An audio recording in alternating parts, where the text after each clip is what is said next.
대한민국 99%를 위한 편파 방송 나는 꼽살이다.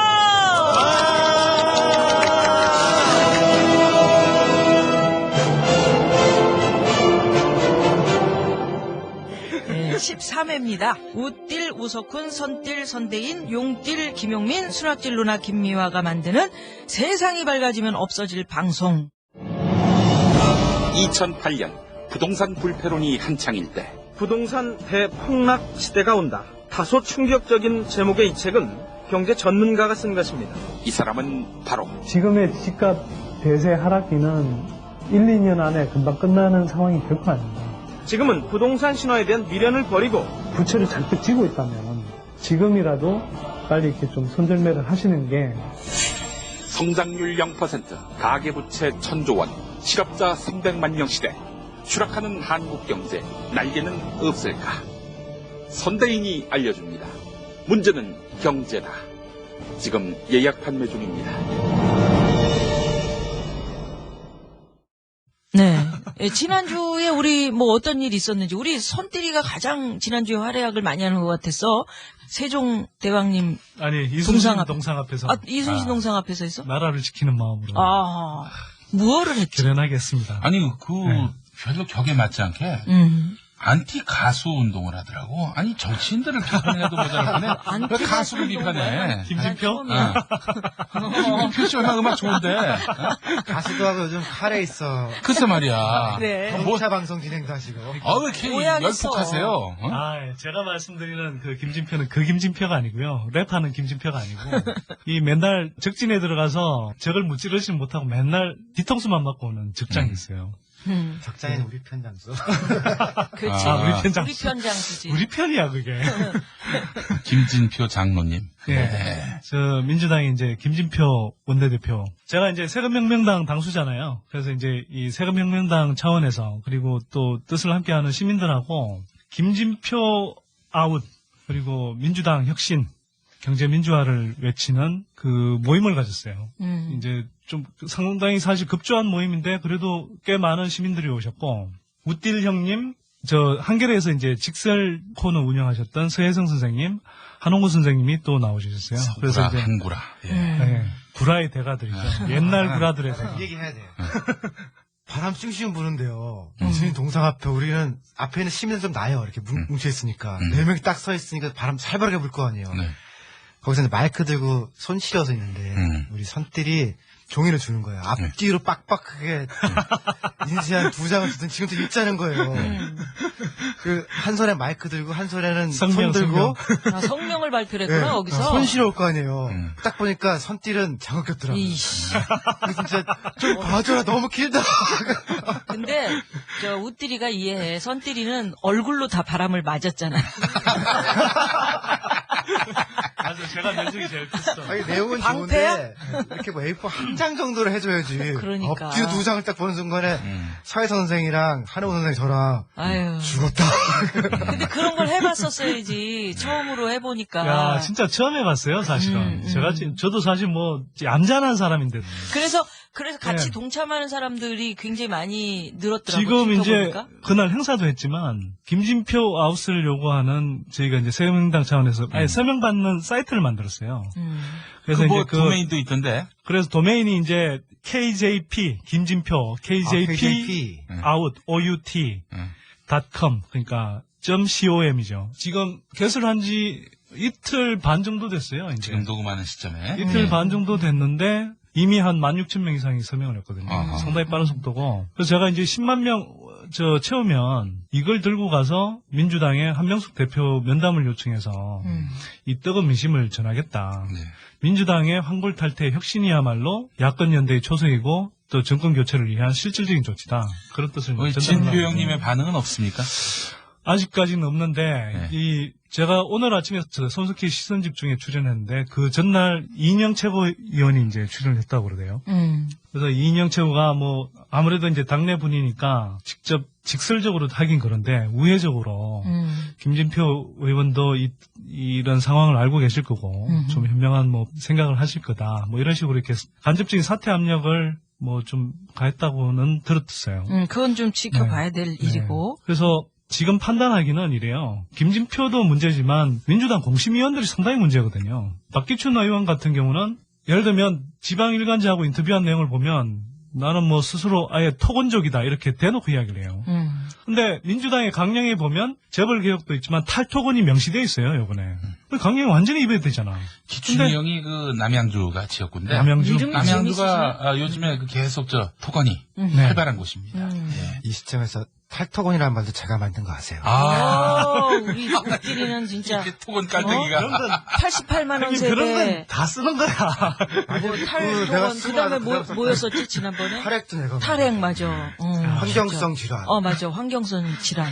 형님도 뭐 은근히 깔때기 많이 돼. 깔때기 들이대야 돼 우리는. 아니 그 내가 만든 말인 거 맞다는 거야. 그러니까 맞으니까 들이대는 거야. 아니 그래서 이 양반 같은 경우에 민주당에서 공천 심사할 때 당의 정체성과 가치에 부합하는 사람을 최우선적으로 뽑겠다 그랬거든요. 근데 이 양반은 대놓고 그런 건 필요 없다. 당선 가능성이 제일 중요하다. 뭐 이런 식으로 이야기해요. 그러면 굉장히 반격적인 인물이라도 그냥 당선 가능성 측면에서 높아서 민주당이 들어가면 다 되는 거냐. 이런 의문이 이제 생기는 거죠. 그리고 사실 수도권 의원들이 이제 내부 공심위원으로 많이 들어가 있는데 이분들이 사실 다 김진표 영향권 아래에 있는 분들이에요. 뭐 조정식, 백은우 이런 분들. 또 노영민 의원 같은 경우는 김진표 의원이 원내 대표이면서 이제 그 한미 FTA 그 합의안 추진했잖아요. KBS 수신료 인상. 이거 하면서 사실 원내 수석 부대표를 하는 분이거든요. 뭐 개인적으로는 좀 입장이 다르다고 하지만 어쨌거나 그런 분들이고. 그렇지.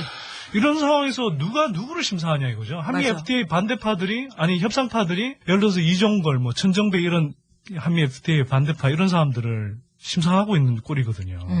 아니 거기서 지금 이종걸, 정동영, 그다음에 천정배, 최대천 4명만 없어지면은 FTA 조용해질 거라고 지금 그러고 있는 거 아니에요. 와 무섭더라고요. 근데 오늘 골 때리는 건 보니까 오늘 뭐 시선 집중에서도 그걸 좀 다뤘는데 뭐 한나라당이 또 한미 FTA 가지고 이걸 또 뭐 긁어 넘어지는 것 같더라고. 그러면서 김정훈을 서울 강남 을에 지금 정동영 의원이 이제 출마 선언하고 뭐 전현희 의원도 나가려고 하긴 하는데 거기 그렇지. 너무 웃긴 게 뭐냐면요. 지금 그래 놓고는 한미 FTA를 반대한다는 민주당의 입장을 갖고 우리 새누리당의 박근혜 위원장이 발끈해? 굉장히 반발했잖아요. 맞아. 그랬는데 그런 박근혜 위원장이 같은 날에 상생법을 이야기했어요. 대형마트하고 SSM을 인구 30만 이하 도시에서는 들어갈 수 없도록 해놨단 말이죠. 근데 그 한미 FTA에 위반되는 거야, 그게. 그렇네. 한미 FTA 위반되고 있고 위반된다라고 얘기한 사람이 김종훈인데 그 김종훈을 또 영입하겠다는 거야. 이게 도대체 완전 요지경이지. 무슨 말을 했는지. 아기가 안 맞아. 상생법이 아니고 상충법이네 그거. 새누리당 박근혜 비상대책위원장은 민주통합당이 여당 시절엔 국익을 위해 한미 FTA를 추진한다고 하더니 이제는 말을 바꿔 폐기를 주장한다며 강한 어조로 비판했습니다. 선거에서 이기면 FTA를 폐기하겠다고 주장하는 사람들에게 나라를 맡길 수는 없습니다. 그런 일이 있다면 역사 앞에 큰 죄를 짓게 될 것입니다. 같은 날 새누리당 비상대책위원회는 오늘 전체 회의를 열어 대형 유통업체의 중소도시 신규 진입을 원칙적으로 5년간 금지하는 법안을 추진하기로 했습니다. 박근혜 비대위원장은 그래서 대기업이나 대형 유통업체들이 이렇게 과도하게 사업을 확장함으로써 골목의 상인들의 그 생존을 위협받고 있고 그러나 특정 지역에서 공급자 즉 재벌의 사업을 제한하려는 새누리당의 기업형 슈퍼마켓 대책은 한미 FTA 위반이라는 지적이 제기됐는데 지난해 한 방송사의 보도 ISD 조항을 받아들이면 정부의 각종 정책에 미국 기업이 사사건건 제동을 걸어올 것으로 보고 있습니다. 예를 들어 중소상권 보호를 위해 만든 유통법은 전통시장 부근에 대형 마트나 기업형 슈퍼마켓의 진입을 제한하고 있는데 만약 미국 월마트가 이 때문에 손해를 본다면 ISD 조항을 들어 우리 정부를 상대로 소송을 제기할 수 있습니다.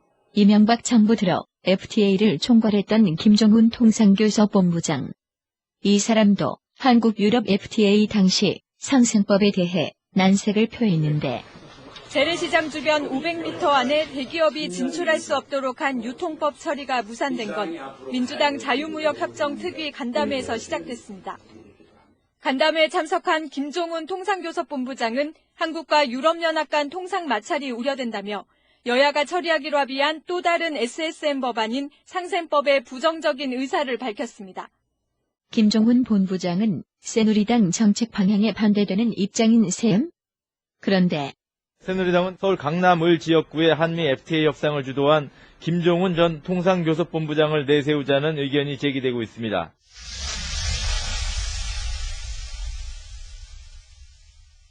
아니 그러니까 한미 FTA라는 건 사실은 우리가 지금 안 그래도 수출 일변도 경제잖아요. 근데 이걸 더 강화하겠다는 거거든. 내수를 계속 죽이겠다는 거거든. 그러면서 이 양반은 예를 들어서 자기 아버지 박정희 시절 때부터 막 수출 주도 경제를 해와서 이게 너무나 당연한 방식이라고 생각하는 거예요. 그래서 이제는 한국 경제 구조가 바뀌었고 내수를 확충해야 되는 시기고 그래서 FTA에 상당히 좀 신중하게 접근해야 된다는 걸 생각을 못 하는 거예요. 지금 우리 두 띨띨이들은 지난주에 진짜 이순신 동상 앞에서 언 마이크를 들고 그렇게 애를 썼는데. 아니 재밌었어요. 아니 저는 안 어렵고요. 용띠리 얘기하려고 그래. 용띠리는 고기 먹고 얼마나 행복했어. 아유 진짜 부럽더라. 아니 봉주버스에 너무 많은 분들이 와가지고 고기 몇 굽는 사진이 올라왔던데. 고기 굽는 건 했어. 근데 고기를 먹지 못했어. 진짜? 네. 아, 그 고문이죠. 그럼. 너무나 많은 분들이 와가지고 냄새만 맡고 못 먹었다 이거요? 이게 사실 버스 탄 분들은 한 900명, 1000명 되는데 그래서 너무 많아서 승용차로 오신 분들이 한 200명 더 되는 거였어요.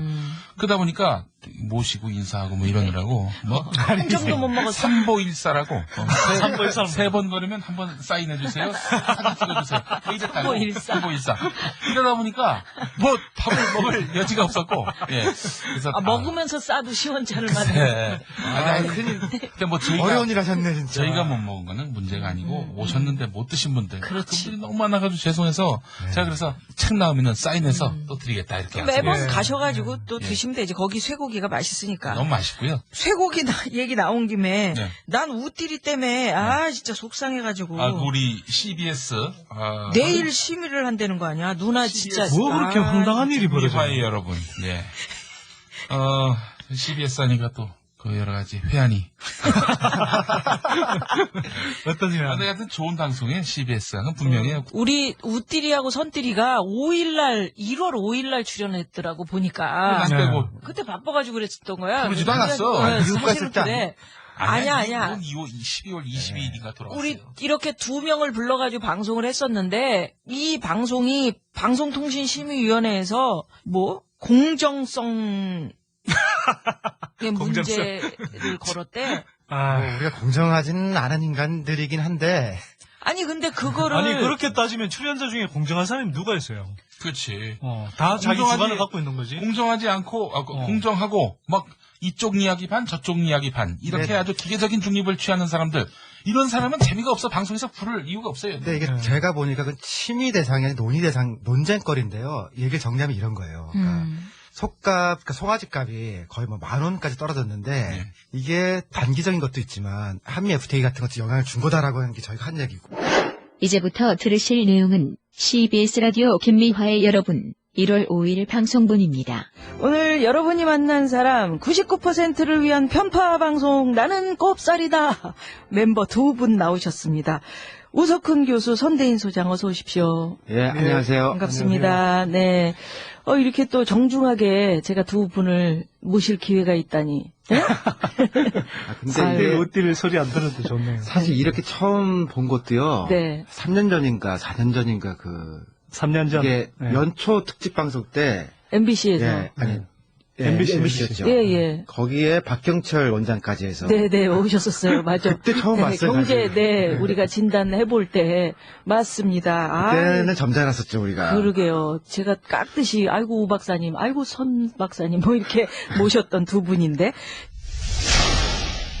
요새 속값이 어제 저희 프로그램에서도 다뤘는데, 우유를 짜는 소? 젖소? 네, 젖소에. 숫소가, 숫송아지가 10,000원이래요. 육으로만 쓰는 거에 송아지. 유구. 육으로만 쓰잖아요. 그렇죠. 송아지가. 어떻게 생각하세요? 속값 폭락에 대해서. 일단 기본적으로 다 예견된 일이었어요.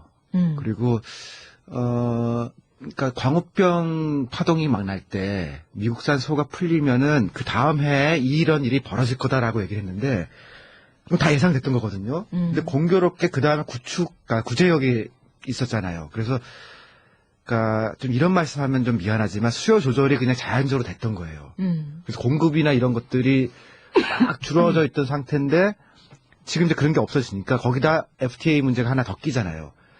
지금 형태의 그런 축산 정책을 하게 되면은 이런 일을 피할 수 없습니다. 그리고 내년에도 더 많아질 거고요. 여기서 꼼수라고 생각하는 거는 아예 축산하지 말라는 게 지금 정부 방침인 것 같아요. 그러니까. 그래야 마음대로 이제 농업도 다 없애고 개방하고 뭐 이럴 거다라고 지금 보고 있는 거죠. 지금까지 CBS 라디오 김미화의 여러분의 방송 내용 일부였습니다. 그래, 그게 문제가 된 거야. 심의위원회 얘기는 그거는 수급의 문제니까 한미 FTA가 상관이 없다라는 건데요. 경제 현상은 이렇게 돼 있어요. 단기 조건들이 있고 장기 변수들이 있죠. 그렇죠. 어떨 때 중기 변수가 있고 수급이 결합이 된 거는 단기고 그것이 일어난 긴 뒤에는 장기적 변수가 있다는 거예요. 그 장기적 변수에는 한EU FTA, 한미 FTA 등 통상 조건의 변화가 장기적 변수다라는 얘기를 짧게 한 거거든요. 그러니까 조금 더 풀면은 왜 지금 소를 사람들이 많이 키웠냐. 이거에 바로 직전에는 한EU FTA가 있었죠. 그러면서 네덜란드 삼겹살 같은 게 막 들어왔잖아요. 그러니까 이제 돼지 키우던 사람들이 어려워지니까 소로 바꿀 수밖에 없었던 거거든요. 그러니까 이제 소가 뭐 단기적으로 많이 늘어난 거고요. 근데 이거 다시 줄일 수밖에 없던 거에는 바로 그때쯤 한미 FTA가 통과될 거다라는 얘기들이 있었잖아요. 그러면서 길게 보면은 미국산 쇠고기 소입이 늘어날 거다. 그러니까 이 한우를 쥐고 있어봐야 별로 도움이 안 될 거다라는 장기적인 계산이 있었던 거거든요.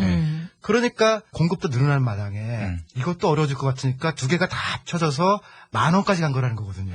아니 이건 너무나 합리적인 너무나 추론인 당연한 거거든요. 얘기 아닌가? 아니 뭐가 그러니까 너무나 당연한 얘기인데 뭐가 문제야 도대체? 이게 공정성의 결여가 됐다니까는 문제지. 아니 난 과학성이 결여가 됐다는데 이해를 하겠는데.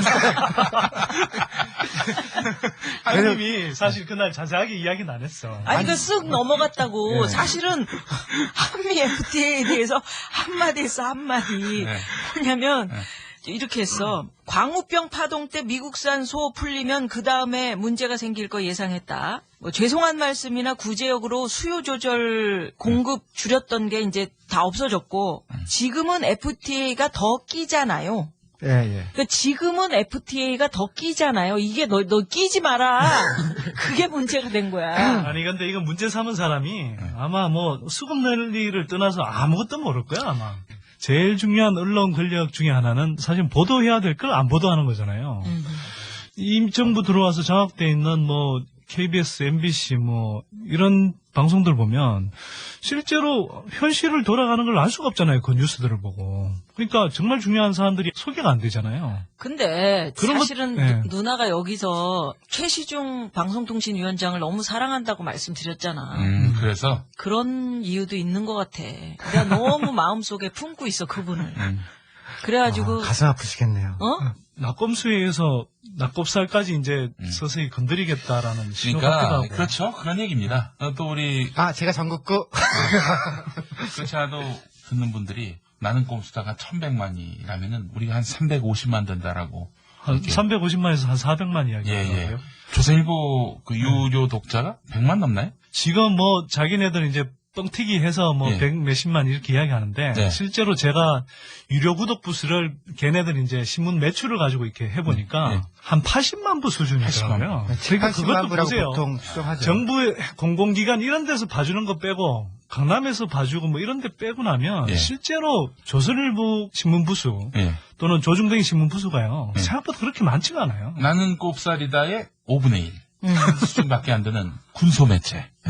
아니 근데 전 요번에 와 저도 사실 이 정도로 많이 듣는지 몰랐잖아요. 그래서 400만에 하여튼 육박하는 거. 근데 제가 이걸 왜 궁금해서 알아봤냐 하면 가계부채편에서 제가 아깝다 학원비라는 책을 한번 언급한 적이 있는데 그 책이 갑자기 베스트셀러가 됐어요. 그래서 거기 사장님이 저한테 전화가 왔더라고. 여러분 조국 현상을 말한다. 요즘 판매가 좀 떨어지고 있습니다. 보수를 팝니다. 이거 막 팔아야 돼요 지금.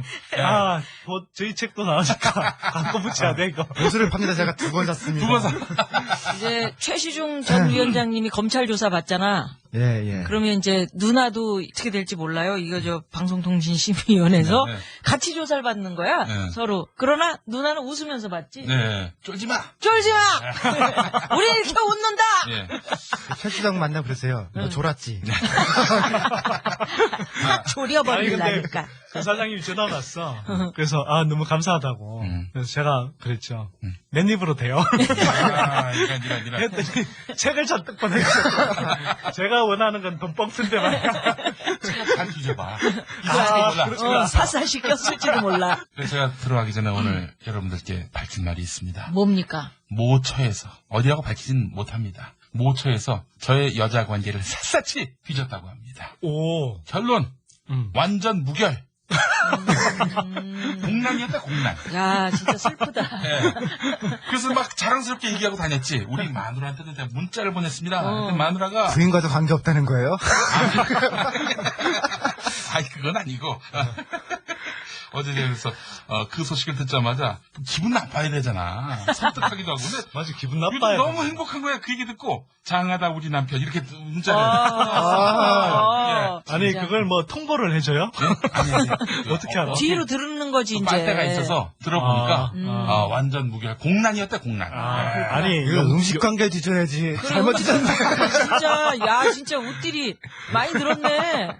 아니 근데 딱딱 치는 게 아주 적재적소 적시에 먹고 살아야 돼서 지난번에 멧돼지는 정말 대박이었습니다. 근데 하여간 제가 최근에 그 여러 가지 논란 때문에 이제 의기소침했습니다. 나는 정말 여성의 그 권익과 양성평등에 정말 뭐 기여한 바는 없지만 굉장한 관념을 갖고 있다고 자부심을 가졌는데 와 그냥 한 방에 훅 가는 거야. 쓰레기가 돼버렸어. 네, 여러분들께 말씀드립니다. 모처에서 정말 전방위적인 조사를 했습니다. 우리 김용민 공난입니다. 공난. 완전 무결. 여자 관계 클린. 정부가 굳이 직접 받지 않아도 되는 것은 민영화하는 것이 옳다고 보고요. 정부 조직도 저는 보다도 기능을 조정할 필요가 있다. 저는 이렇게 생각합니다. 당에서 공공부문 개혁 공약을 담당했던 김기현 의원은 꼭 필요한 경우 아니면 민영화한다는 게 당선자의 뜻이라고 말합니다. 국민 경제생활에 있어서 필수적인 것, 고만 공기업 부분을 맡기고 그 외에 시장이 잘하는 것, 경쟁이 가능한 그런 업종들은 다 시장에 맡겨야 된다는 확신을 갖고 계십니다. 우선 거론되는 민영화 대상은 가스공사와 석유공사 등 에너지 관련 기업입니다. 또 산업은행이나 기업은행 같은 금융공기업과 한국전력 발전 부문의 민영화도 검토되고 있습니다. 정부는 298개 공공기관 전체를 대상으로 민영화와 통폐합, 구조조정 가능 여부를 점검하고 있는 것으로 알려졌습니다. 기획예산처 관계자는 이명박 당선인이 공기업 민영화 추진을 공약한 만큼 새 정부 들어 공공기관 전체를 대상으로 재점검할 필요가 있다고 말했습니다. 그러나 이런 밀어붙이기식 민영화는 국민들의 반발에 부딪히는데 촛불 집회 논란 정부가 한반도 대운하와 공기업 민영화 등 핵심 정책의 추진을 뒤로 미루기로 했습니다. 임태희 한나라당 정책위 의장.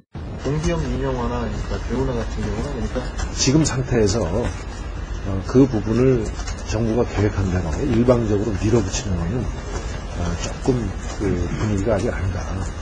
이렇게 공기업 민영화가 벽에 부딪히자 이번에는 미국이 시비를 걸고 나오는데 미 무역대표부가 오늘 발표한 연례 무역장벽 보고서의 한국 항목은 신랄한 비판으로 가득했습니다. 가스공사와 인천공항의 민영화와 우리 금융지주회사 정부지분 매각이 지연되는 것도 문제 삼았습니다. 아메리카 프렌들리한 카카 다시 민영화를 밀어붙이려고 하는데 정부와 한나라당이 인천공항을 국민주 공모 방식으로 매각하는 방안을 추진하기로 했습니다. 홍준표 한나라당 대표는 인천공항공사 주식의 49%를 국민에게 매각하는 방안을 제안했고 정부와 청와대도 찬성 의사를 밝혔습니다. 정부는 신설 구간의 고속철도 운영권을 한국철도공사가 아닌 민간업체에 주기로 결정했습니다. 한국철도 역사 최초로 경쟁체제가 도입되는 겁니다. 자, 오늘 이러다가 우리가 이 얘기를 못합니다. 민영화 대해서 지금 우리 정부가 계속해서 몰아붙이고 있는 것들이 여러 가지가 있는데 우리는 모르는 게 있어요. 그냥 겉으로 드러난 것만 알고 있지. 그래서 오늘 민영화에 대한 총체적인 이야기를 한번 해볼까 하는데 큰 틀에서 그걸 이야기하고요. 그다음에 좀 이어서 민자사업도 민자사업 조금 결이 다르긴 하지만 자꾸 사기업한테 중요한 인프라를 넘기는 거기 때문에. 그다음에 상상 초월, 갯벌 민영화, 농촌 민영화. 나 이거 지난주 사건인데. 형님 근데 너무 갯벌 민영화 그러니까 갯벌 민영화 소리가 있어. 갯벌 민영화. 갯벌 민영화 이거는 진짜 놀랍다. 아니 무슨 뭐 온갖 걸 다 민영화네. 아니, 어촌을 민영화한다 그래가지고서 진짜 이 상상 초월이었어 진짜. 좀 어떻게 민영화지? 이 민영화니까 또 이 고급 개그가 생각이 납니다. 얘기해줘. 목욕탕, 대중 목욕탕에서 부시가 갑자기 들어왔는데 한 남자가 막 통을 들고 막 도망을 가요. 그래서 부시가 가가지고 당신 왜 이러냐고. 내가 뭐 잘못 없는데. 그랬더니 당신은 큰 것만 보면 민영화하려고 그래서. 근데 우리 각하는 작은 것도 해요. 맞아. 근데 사실 좀 정확하게는 처칠이에요. 이게 부시 이야기가 아니고. 처칠 얘기구나. 네, 처칠이 이제 영국이 한창 민영화 논란이 불 때. 그 이름이 누구면은 어때? 부시도 큰 것만 보면 이거 했잖아. 편집해서 빼세요 그러면. 괜히 누님이 너무 좋아하셨으니까 별 문제 없을 것 같아요. 선진화라는 거 얘기를 먼저 좀 하면서 민영화 얘기를 들어가 봤으면 좋겠는데 선진화라는 게 뭐나? 선진화라는 개념이 처음에는 이제 그 대선 때 747에서 나온 거죠. 뭐 7% 공약하고 뭐 세계 뭐 7대 이렇게 되겠다. 근데 이게 2008년 집권하고 나서 촛불 집회를 만나면서 일기 청와대 참모진들이 한번 갈려요. 곽승준이 이런 사람들이 그만두고. 그때 그 촛불 이후. 네. 촛불 집권 한참 때. 수석들이 몇 명 잘리고 다시 만들거든요. 그래서 그때 하는 짓은 똑같이 하는데 정책의 이름들만 조금 바꿔요. 예를 들면 그때 대운하를 4대강 살리기로 바꿨죠. 그러면서 민영화를 이름 바꾼 게 선진화로 바꾼 거예요. 예를 들면 한전 선진화 그러면은 중간에 전기 새는 것도 없애고 뭐 전봇대도 뽑고 막 그럴 것 같잖아요. 근데 한전을 민영화할 수 있게 하는 거가 선진화라는 거고요. 일전에 제가 말씀드렸던 제주도 중문단지를 선진화하자라는 거는 매각하는 거예요. 지금 일련의 그런 민영화 절차가 상상 초월 선진화라는 이름으로 불리고 있는데 일반인들이 보면 그게 선진화가 뭔지 모르잖아요. 그러니까 숨어서 나쁜 짓들을 쭉 했던 거죠. 네. 그래서 누나가 공기업의 민영화 사례를 한번 이렇게 쭉 살펴보니까 1960년대 후반부터 공기업의 민영화가 시작됐다네 우리나라가. 누님 오늘 또 시간 좀 남으셨구나. 그렇지. 그래서 60년대부터 70년대 하반기까지 독점적인 공기업의 경영 부실하고 비효율 타파한다. 이런 이유로 한국기계, 해운공사, 조선공사 요거 민영화했고 또 그 뒤에 이제 인천중공업, 대한항공, 광업재련, 워커힐 호텔. 워커힐 호텔도 민영화를 했더라고. 네. 몰랐어. 대한항공이 카지노였으니까. 한진그룹 거가 그렇죠. 아니었나 싶었는데 이게 원래는 정부 거였죠. 국유회사예요. 그러니까 이게 왜 그러냐면 우리가 초기에는 이제 자본이 없잖아요. 그러니까 이제 자본을 싹싹 국민들 보고 저축하라 그래서 그 돈 싹싹 긁어모으고 굴욕적인 한일 협정에서 차관 받아오고 또 뭐 우리 베트남전 파견에서 군인들 목숨의 대가로 또 돈 벌어와서 그 돈들 가지고 이제 사업을 하는데 정부가 직접 공기업 형태로 하는 사업들하고 정부가 몇몇을 찍잖아요. 그 삼성, 현대, 뭐 SK 뭐 이런 식으로 찍어서 이제 몰아줘요. 그게 이제 재벌이고. 그래서 공기업하고 재벌이 이제 양축으로 해서 이렇게 성장을 해온 거죠. 그러다 보니까 사실은 원래는 민간에서 해야 될 영역들이 공기업에서 되게 많이 했던 거예요. 그걸 이제 나중에 조금씩 민간 기업으로 바꿔준 거죠. 그렇구나. 초기에는. 그러니까 한일은행이라든지 제일은행 예전에 들어봤던 그 은행들 서울 신탁은행, 조흥은행 4대 은행이 또 민영화됐던 시기도 있고 80년대. 진짜 많네 그러니까. 그다음에 2002년과 98년 사이에는 또 한국중공업, 두산중공업으로 이름이 바뀌었고 그렇죠. 국정교과서도 완전 민영화됐고 뭐 이런 식으로 이제 포스코. 민영화가 계속해서 흘러 들어와서 지금 이제 현재 우리 정부가 민영화를 막 이것저것 하고 싶어 하는 것 같은데 잘 안 되는 것 같은 느낌도 있어. 사실. 일단 지난 대선 때 크게 걸었던 공약이 산업은행 민영화가 하나 있어요. 산업은행은 민영화를 할 수 있는 틀까지만 갖춰놓고 아직 팔지는 않았고요. 근데 이제 지금 산업은행 총재가 강만수니까 막기가 좀 쉽지 않고요. 그다음에 이제 한전 민영화는 좀 막았어요. 거기도 뭐 꼭 하겠다고 했는데 일단 막은 상태인데 그렇게 해서 큰 축은 정리가 되고 나니까 요즘은 이제 쪼잔한 것들 상상 초월 이런 거 지금 민영화를 하는 아니 근데 너무 상상 초월이에요. 그 은행도 지금 뭘로 분류를 해놨다며 산업은행을. 그러니까 매각 가능한 형태로 돼 있었는데 그래도 공기업이었었거든요.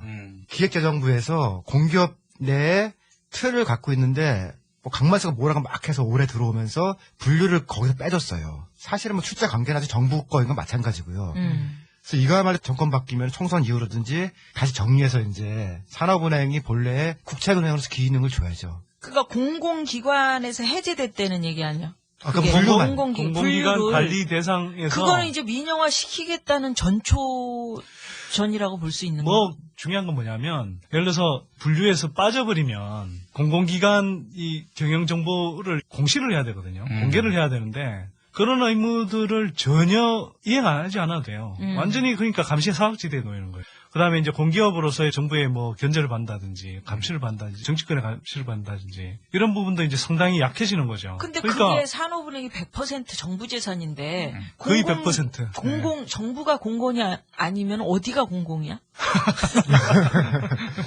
그러니까 이게 뭐냐면 지금 민영화 되지도 않았는데 그러니까 민영화 해가는 과정에서 이 양반들이 또 무슨 꼼수를 부려서 뭐 어떻게 해먹으려는지 모르겠다는 생각이 드는 거예요, 이게.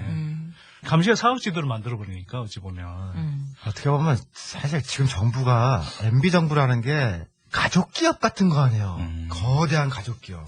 민주통합당의 지금 최근 얘기로는 뭐냐면은 그 다음에 어떻게 지금 팔아먹는 좀 뒤지자라고 얘기 좀 해봤는데 어려운 게 이명박, 강만수 내지는 그 형님들 하는 그 할아버지들 있잖아요. 그 사람들의 아들들, 우리 각하 조카 등 해서 이런 사람들이 메릴린치나 이런 다국적 회사라든가 외국 집계 회사에서 돈 돌리는 거 잘하더라고요. 그래서 싱가포르 등 해가지고서 외환 끼워서 이렇게 돈을 빼내는데 민주통합당 계열에는 그런 외국 자본을 감시할 수 있는 그걸 볼 수 있는 전문가가 없다는 거예요.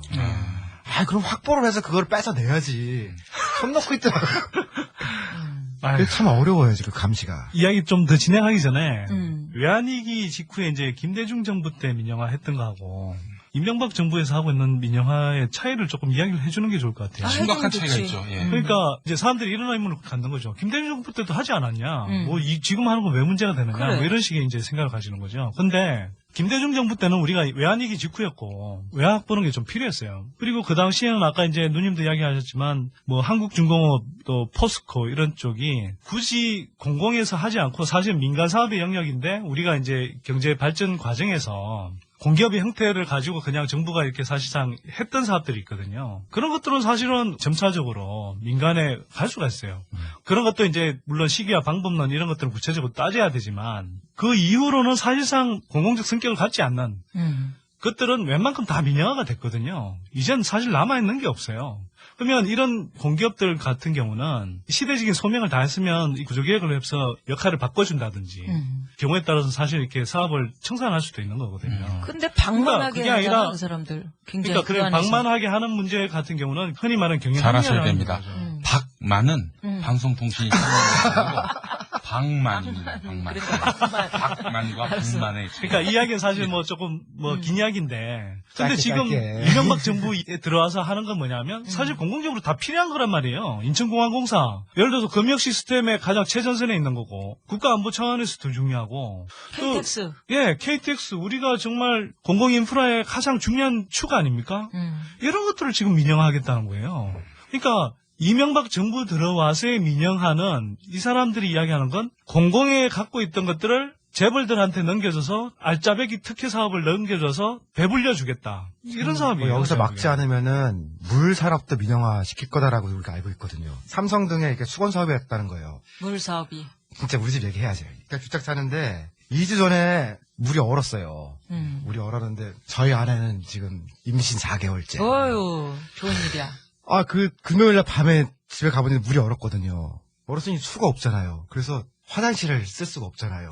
근데 저는 이제 마당 나가서 대충 처리하고 오는데 물이 없으면 그게 참 우리 아내는 지금 임산부인데 그래서 이제 밤에 나가서 신문지를 깔아야지 그때는.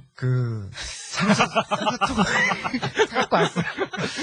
사갖고 와서 진짜 다라이에다가 생수를 부어서 아내 화장실 갔다 오면 참 내가 뭐 하는 짓인가 싶더라고요. 그 다음날 하여간 불려가지고서 하여간 뭐 어떻게 안 된다는 걸 겨우 이제 관을 뽑아서 물이 들어오게 했거든요. 네. 그러니까 그 다음날 우리 아내가 그러더라고요. 딴 건 몰라도 물 민영화는 막아야겠다. 그 절대 안 된다는 거거든요. 근데 그때 그 생각 들더라고요. 물리민영화 찬성하는 사람들한테 수돗물 단수 조치를 한번 해주면 2, 3일 내 정신 확 차릴 거다.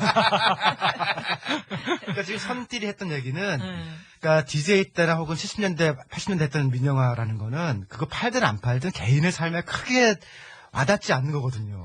근데 물, 전기, 가스 이런 거 내지는 우체국 이런 거 하루 이틀만 끊겨도 당장 정신없을 거거든요. 뭐 지하철도 그렇고. 그러니까 그거를 민영화한다라는 거는 우리의 일상성을 누군가가 판단하는 거예요. 그런데 지금 이제 민영화에 대해서 우리 정부는 국민들이 우려하는 사람들이 굉장히 많음에도 불구하고 멈출 생각이 없는 딱 그거지 뭐. 폭주기관차죠, 뭐 거의.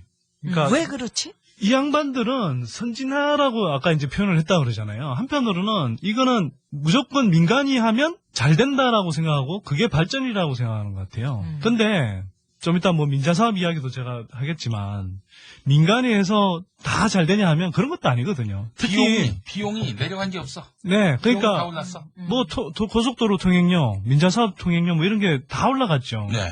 뭐 지난번에 설명했지만 KTX 민영화 한다고 해서 그건 내려가지 않아요. 결국 다 올라가게 돼 있어요. 외국에서도 다 올라가고. 그러면 도로도 민자도로는 눈 잘 못 치우더라고요. 도로 관련 데서 하는 거는 눈 빡빡 치우는데 민자도로는 그냥 눈 잘 못 치워요. 그게. 비싼 것만 문제가 아니고 서비스에 투자를 해야 되는데 여기는 돈만 벌려고 하니까 기본 서비스나 이런 운영해야 되는 것들을 운영할 필요가 없잖아요. 개설 장비 같은 거 겨울에 몇 번 쓸 거니까 없는 거예요, 제대로. 누나가 아까 얘기했지만 언제나 내세우는 논리는 공기업의 방만한 경영 이런 거 내세우거든. 한나라당부터 좀 방만하지 않게 경영하라 이거죠.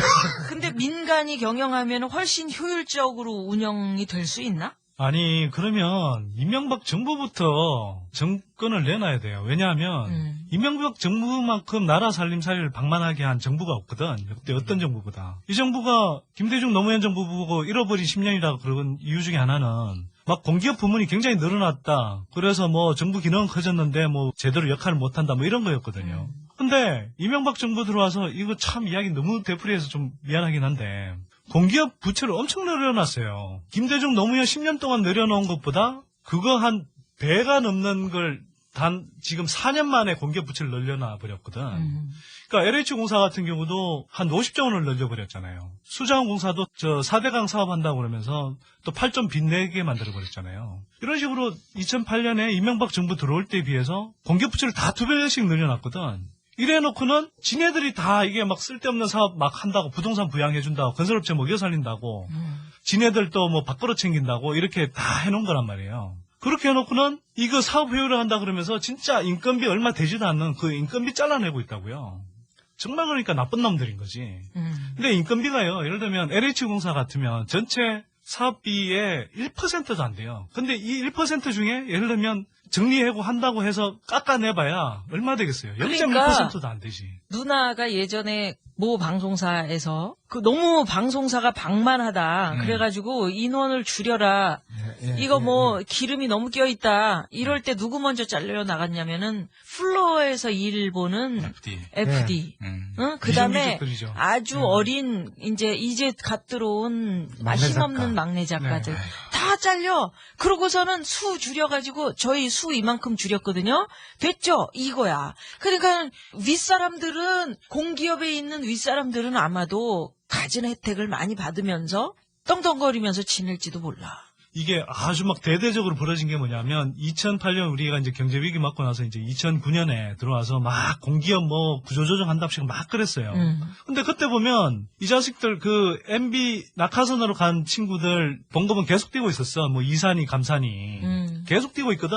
그러면서 방만한 경영 구조조정하라고 그러면서 한 게 뭐냐 하면 신입사원들 공기업 신입사원 채용 대졸 초임 삭감. 그러니까 신입사원을 대폭 줄였고 그 다음에 대졸 초임을 삭감을 했어요. 그렇게 해서 인건비 줄였다라고 생색을 낸 거야. 지금 대학생들이 졸업을 하잖아요. 그러면 대부분의 회사에 들어가면은 차장 정도 돼요. 그러니까 20년 정도 일하면은 갑자기 월급이 팍 뛰게 돼 있거든요.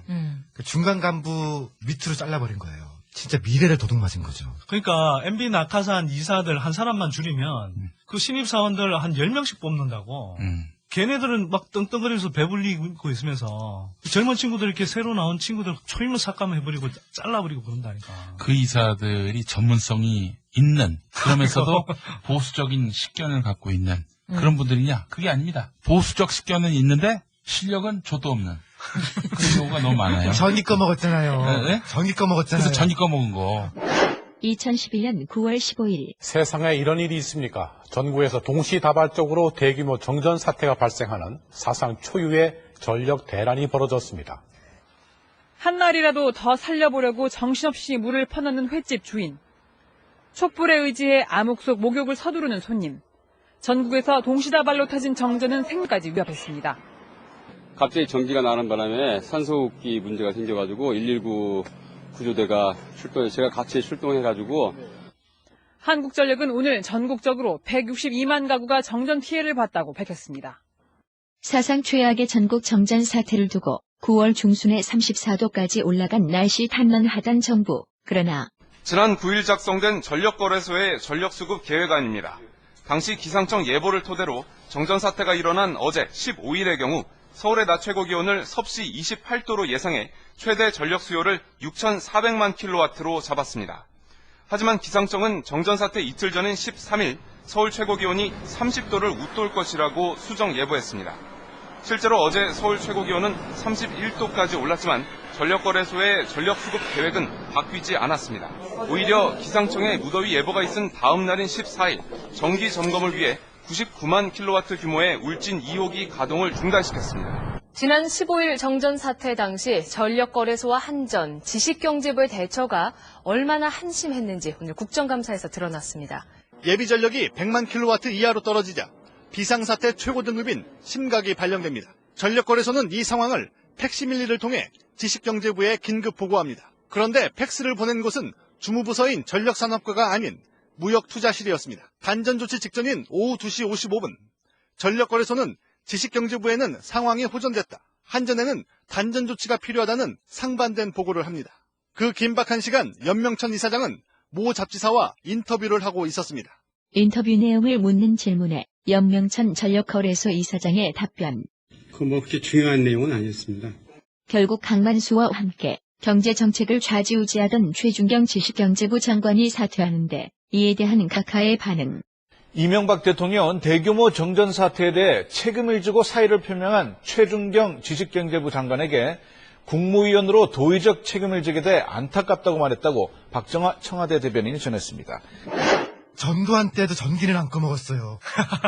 푸테타하고 그럴 때도 전기는 꼬박꼬박 잘 나왔던 나라인데 얘네들이 전기 꺼먹었잖아요. 그 지금 이제 방만한 경영에 대해서 예를 들면은 코레일이다? 그러면 코레일에서 국민을 위해서 더 여기에다 투자를 하고 더 이게 잘 굴러갈 수 있도록 해야 되는데 어떻게 보면은 위에 있는 사람들의 배만 채우고 그 사람들이 따뜻하게 지내려다 보니까 일련의 사태들, 지금 KTX를 민영화하겠다고 발표를 한 그 이후에 코레일에서 얼마나 많은 일들이 있었습니까? 차가 멈추고 막 뒤로 막 역주행을 하고 선로 시설 정비. 시설 정비? 그 인원을 줄이는 거 아니야. 그렇지. 그러니까 점검을 제대로 못 하는 거지. 그러니까 그러다 그 보니까 인건비가 얼마나 되겠냐고요. 그래봐야 겨우 뭐 다 합쳐봐야 한 몇 억, 몇십억 이런 단위거든요. 근데 허준영 사장이 취임한 뒤에 그 뒤부터 이 인력들을 대폭 감축을 한 거예요. 그 인력 감축을 통해서 경영 효율화를 이루려는 그런 의도가 있었다라고 얘기하겠지. 근데 그 뒤에 철도 시설, 또 철도 정비 이게 엉망이 돼가지고 결국 계속 뜻하지 않은 사고가 발생하고 나는 거예요. 이 논리를 갖고 전에 SBS 8시 뉴스가 크로징 멘트에서 이렇게 다루더라고. 서울 지역에 영하 17도의 한파가 몰아치던 2012년 2월 2일. 오늘 아침 7시 26분 서울 남양역을 출발해 서울역에 도착한 지하철 1호선 전동차가 멈춰섰습니다. 기록적인 한파로 전동차 배터리 방전이 의심되는 고장이었습니다. 뒤따라오던 전동차들이 출근길 승객을 가득 태운 채 선로 위에 연쇄적으로 멈춰섰습니다. 8시 12분 뒤에서 대기하던 전동차가 고장난 전동차를 밀어내며 전동차 운행은 재개되는 듯했습니다. 하지만 밀려 굴러가던 고장 전동차가 종로 5가역에서 갑자기 선로를 이탈했습니다. 고장에 탈선에 운행 지연까지. 지하철 1호선은 5시간 동안 마비됐다가 오전 11시 51분쯤에야 다시 정상 운행됐습니다. 그런데 이날 8시 뉴스의 클로징 멘트는 오늘 사고를 낸 지하철 1호선 운영자는 고장과 역주행으로 유명한 코레일입니다. 철도 사업에 민간 경쟁체제가 도입되면 요금 오를 거라고 코레일이 홍보하고 다닌다는데 잘못하다가는 요금 비싸도 안전하고 정확한 새 사업자 찾아보자는 소리 나오게 생겼습니다. 아예 제가 안 다녔을 테니까. 이게 역발상을 하는 거야. 사실은 지금 허준영뿐만 아니라 지금 공기업들이 방만하다 그러니까 이제는 공적인 역할을 해야 되는데 공적인 역할은 등한시하면서 계속 사업성을 맞추려는 노력이에요. 민간기업처럼. 그러다 보니까 어떤 식으로 하냐면 아까 허준영 사장이 하는 게 가장 대표적이에요. 인건비를 막 찌었자 어찌 보면은 민간기업보다 더 심할 정도로. 이렇게 잘라내면 당장은 인건비가 조금 줄어드는 것 같지만 국민들이 굉장히 생명의 위협을 느낄 정도로까지 이렇게 철도를 이양해야 되는 사태가 고용 없는 성장이라는 게 이래서 생겨나는 거죠, 사실은. 하나하나 다 이렇게 고용을 줄이고 깎다 보니까 청춘들이 갈 데가 없는 거 아니에요, 지금. 근데 문제는 뭐냐면 그렇게 발생하는 피해, 예를 들어서 사고 위험, 실제로 사고 났다 그러면 엄청난 큰 피해가 생기는 거 아니에요. 그런 건 국민들이 다 떠안게 되는 거죠. 근데 그거는 당장 눈에 보이지 않으니까. 근데 이게 코레일 이야기를 했으니까 제가 좀 설명을 드리면 얼마나 잘못되어 있는가. 예를 들어서 코레일이 왜 적자가 생겼냐 하면 사실은 코레일이 적자 생긴 거에 대부분은 인건비 방만하게 하고 이런 거라기보다는 제일 대표적인 게 예를 들어서 인천공항철도 이걸 떠맡은 거거든요. 인천공항철도가 민자 사업으로 추진을 했는데 이게 시작은 그렇게 민자로 오픈이 됐어요. 그렇죠. 다 원래 통행량은 하루에 예측을 한 달에 한 잘못했잖아. 20만 명이 다닌다고 그랬어. 네. 근데 15분의 1도 안 다니는 거야. 그러니까 매일 텅텅 비어서 다니더라. 매일 진짜 아깝더라. 그래서 거기는 앉아서 가는 정도가 아니라 누워서 가는 열차 아닙니까? 그러니까. 근데 이게 정부가 문화철도 999도 아니고 왜 이렇게 떠다녀? 왜 이렇게 이상해. 나 누나철도 999를 그래서 이 수입 보장 기간을 정부가 30년을 해줬네. 그러니까 여기에서 한 13조 얼마 정도를 정부가 풀어야 되는 상황이 생겨버린 거예요. 어디든 다 그런 거 아니야? 이런 식으로 30년 보장을 해주니까 막 10몇 조 원씩 적자가 생기잖아요. 적자가 날 걸로 되잖아. 그러니까 정부 돈 조금 하고 그 다음에 코레일에 한 1조 몇천억 돈 내라 그래서 그걸 인수를 했어요. 그렇게 해서 막 적자 줄였다라고 막 선전해왔거든. 13조 날 거 6조밖에 안 났다 뭐 이런 식으로 이렇게 웃기는데 민자 사업이라고 하는데 정부가 결국은 거기에 투자해준 돈이 한 7조 가까이 돼요. 사업비로 몇 조 들어가고 인수하는데 또 몇 조 쓰고. 근데 민자 사업자들 같은 경우는 2조 투자해갖고 2조를 그냥 꽁으로 먹었어요. 이런 식의 사업을 벌려놓고 민간 사업자들 배불려주고 그러고 나서 지금 이 철도공사 같은 경우에 적자 막 1조 원씩 막 그 사건 하나 생기게 만들고 그런 정책 추진했던 뭐 예를 들어 정정원 국토부 장관, 전 국토부 장관 이런 사람들 아무도 책임 안 지잖아요. 아무도 책임지는 사람 없는데 책임을 누가 지느냐? 바로 허준영 같은 사람들 들어가갖고 1조 적자 난 거 이런 것들 만회한다고 막 인건비 막 몇억 몇십억씩 이런 거 쳐낸다고 지금 하고 있는 거야. 국민의 생명과 안전을 담보로. 걔네들이 철도 파업하면 맨날 노조원들한테 그러잖아요. 국민의 생명과 안전을 담보로 파업한다고. 진짜 국민의 생명과 안전을 담보로 민영화하고 무리하게 이렇게 공기업 이렇게 위축시키고 하는 게 누구냐고. 그러니까 진짜 민영화를 해야 되면 아무래도 공기업 체제라는 것은 기술 혁신이나 이런 것들은 좀 떨어지잖아요. 상대적으로. 그런 측면이 있는데. 그러면 민간의 예를 들어서 뭐 기술이나 창의성을 이용하겠다. 그러려면 정말 알짜배기 사업 나는 데 말고 가만히 있어도 잘 되는 데 말고 정말 어려워서 뭐 무슨 기술 혁신을 한다거나 아니면 아주 획기적인 비용 절감 노력들을 통해서 그렇게 할 수 있는 부분은 예를 들어서 민영화 할 수 있겠죠. 그러니까 지금은 알짜를 다 띄워주는 거 아니야? 그러니까 이런 이야기 한다고요. 이래 수익 안 나는 사업을 누가 민간 사업자가 떠맡냐 이거죠. 그러면 수익 나는 사업을 뭐하러 민간 사업자한테 넘기냐고 그냥 정부가 갖고 있으면 되는데. 그렇지. 웃기는 놈들 아니에요, 그러니까. 그러니까 지금 배임 아니에요, 배임?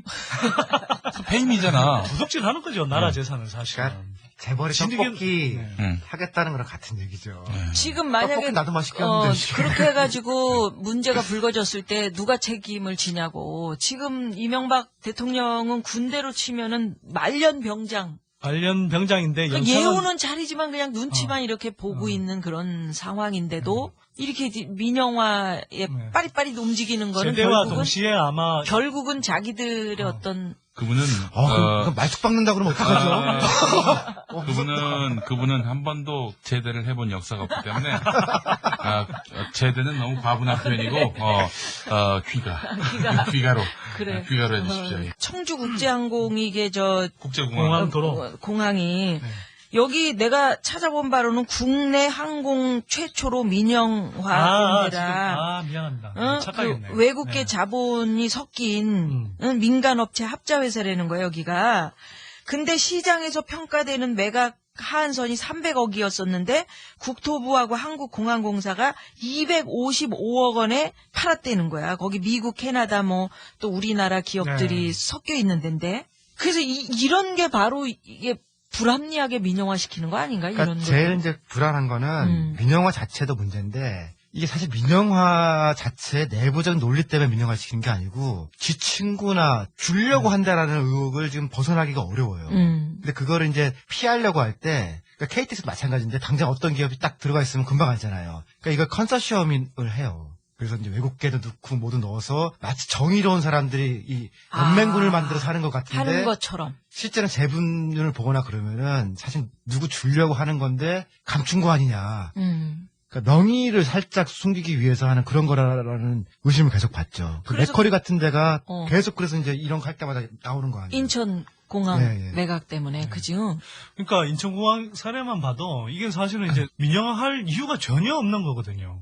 그 뜬금없다 그러지 그런 그러니까 거를. 공익성도 굉장히 높은 시설물이고 공공시설물이고 이미 국민의 돈이 한 18조 원 가까이 들어갔거든요. 이렇게 한 10여 년 걸쳐서 굉장히 탄탄한 공기업으로 만들어놨단 말이에요. 보통 공기업 같으면 막 차입금이 막 늘어나고 막 이러는데 여긴 손해를 보고 있는. 그러니까 돈을 많이 버니까 매출 계속 늘어나고 순이익이 한 해 막 3천억이 넘고 막 그러잖아요. 그리고 이제 차입금은 계속 줄어들고 진짜 알짜배기 회사인 거죠. 회사로 따지면. 그런 건데 공공성도 높고 수익성도 좋아서 정부가 갖고 있으면 계속 한꺼번을 뽑아먹을 수 있는 그런 거위란 말이에요. 배를 왜 갈러?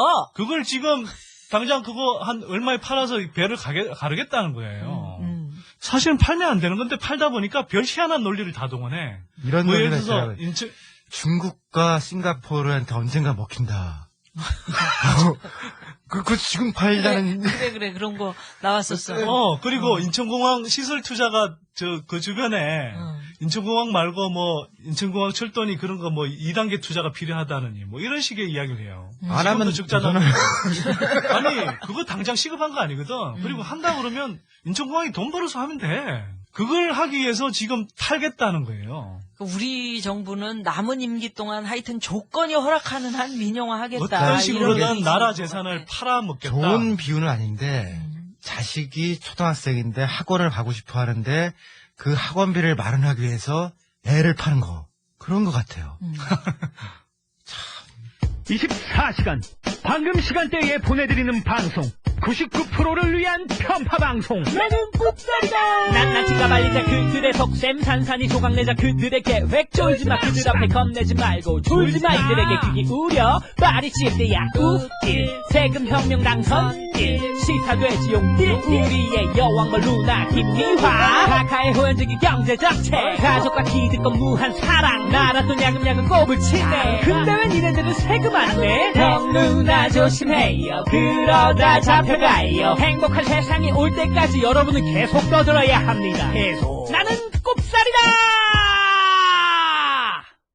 아까 물, 이런 가스 얘기했지만, 의료비 같은 것도, 의료 민영화 같은 것도 사실은 심각한. 이것도 제가 최근에 겪은 일. 자본이라는 게 저는 자본이 좋다, 나쁘다 그런 얘기는 안 하겠어요. 근데 일단 돈을 벌기 위한 게 회사고, 회사가 돈을 벌기 위해서는 악랄하겠죠. 그리고 그 악랄한 걸 하지 말고 착한 기업을 하라고 해서 이제 시민들이 싸우는 건데, 하여간 저희가 이제 아기를 이제 낳아야 되니까, 이제 산부인과 어디 갈지, 진짜 이제 세미나를 찾아봤거든요. 그때 시내 상당히 좋은 병원에 이제 가보자. 그래서 이제 알아봤거든요.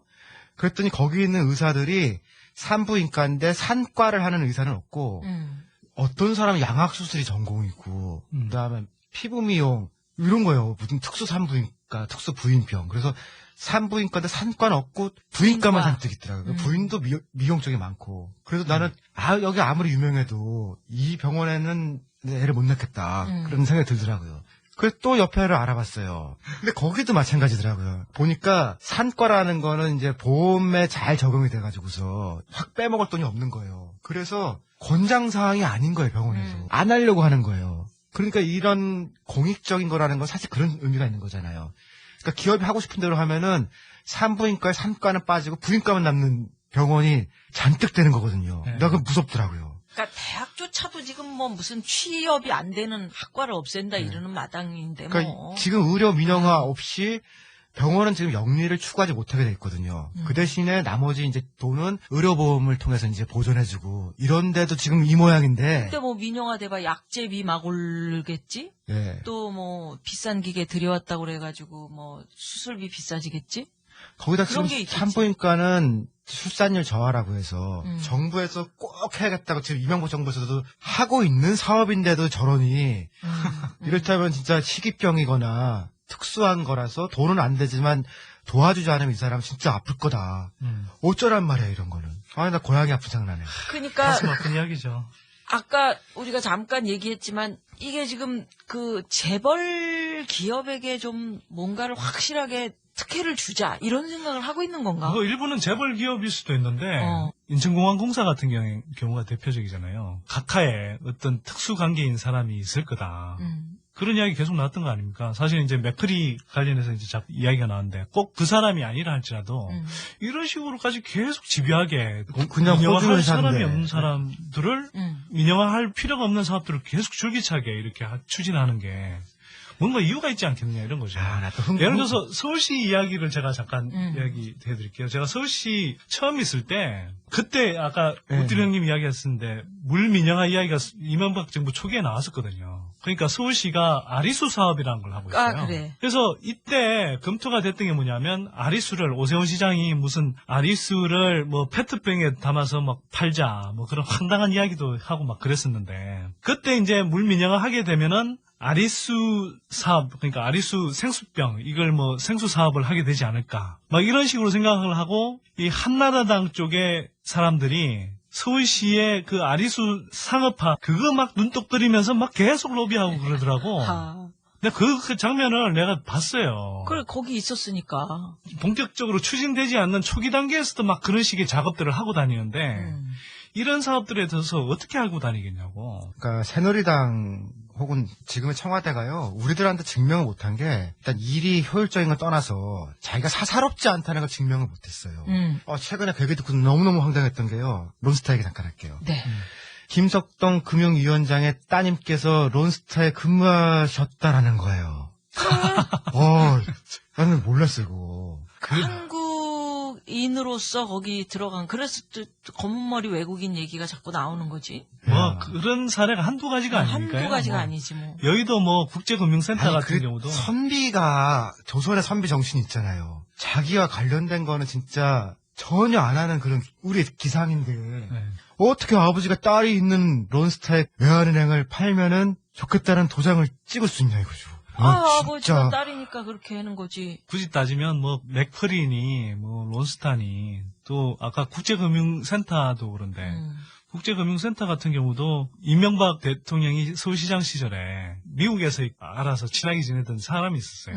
그 사람한테 그 사업을 추진하자 이렇게 돼서 그걸 추진한 거거든요. 그 이야기 하나 좀 해야 될 것 같은데 사실은 무조건 뭐 민영화가 나쁘다라는 게 아니고요. 민영화가 필요하거나 또는 해야 될 부분이 분명히 있어요. 예를 들어서 전 대표적인 게 지금 진짜 민영화 할 필요가 있는 게 대한주택보증 같은 경우거든요. 근데 이건 그냥 하면 안 되고 지금 우리가 세계에서 유일하게 선분양제라는 시대착오적인 제도를 시행하고 있다고요. 그러니까 주택 소비자 입장에서는 한없이 이제 불리한 제도죠. 한번 생각해 보세요. 그 모델하우스라는 그 합판떼기로 만들어 놓은 그 견본주택을 보고 우리가 집을 사는데 집 사고 나면은 분양받고 나면 뭐 온갖 하자 있니? 그 다음에 모델하우스처럼 안 지어져서 얼마나 소비자 문제가 많습니까? 우리가 라면 하나를 사도 그렇게는 안 사요. 그리고 사실 선분양제 하기 때문에 그러니까. 막 부동산 거품 불러일으켜서 이거 떼돈 번다 하면서 프리미엄 분다 이러면서 이제 막 투기 심리 불러일으키는 거거든. 그 선분양제, 후분양제로 바꾸면 안 된다고 했던 사람이 바로 김진표 아저씨 아니에요. 김진표뿐만 아니고요. 뭐 계속 나오네, 이현재 김진표 뭐 아저씨는. 아니 화려해요. 이러다가 조만간 나는 꼽살이다에서 이런 오프닝을 들을지도. 김진표 원내 대표 헌정 방송. 나는 꼽살이다. 이 정부의 지금 건도협부터 해서 뭐 정종환 다 부분양제 하면 안 된다고 뜨던 그거 막 사회주의자라고 그랬던 사람이거든요. 예. 그런데 다른 나라에서 다 하는 소비자 친화적인 제도를 사회주의적인 제도 비슷하게 몰아간단 말이에요. 아니, 사회주의에는 선분양 제도가 아예 없어요. 그런데 후분양제로 바뀌면 대한주택보증은 뭐냐면 선분양제 아래에서 그 사업을 진행하다가 건설업체가 뭐 부도가 나거나 해서 이렇게 주택 사업을 못 하잖아요.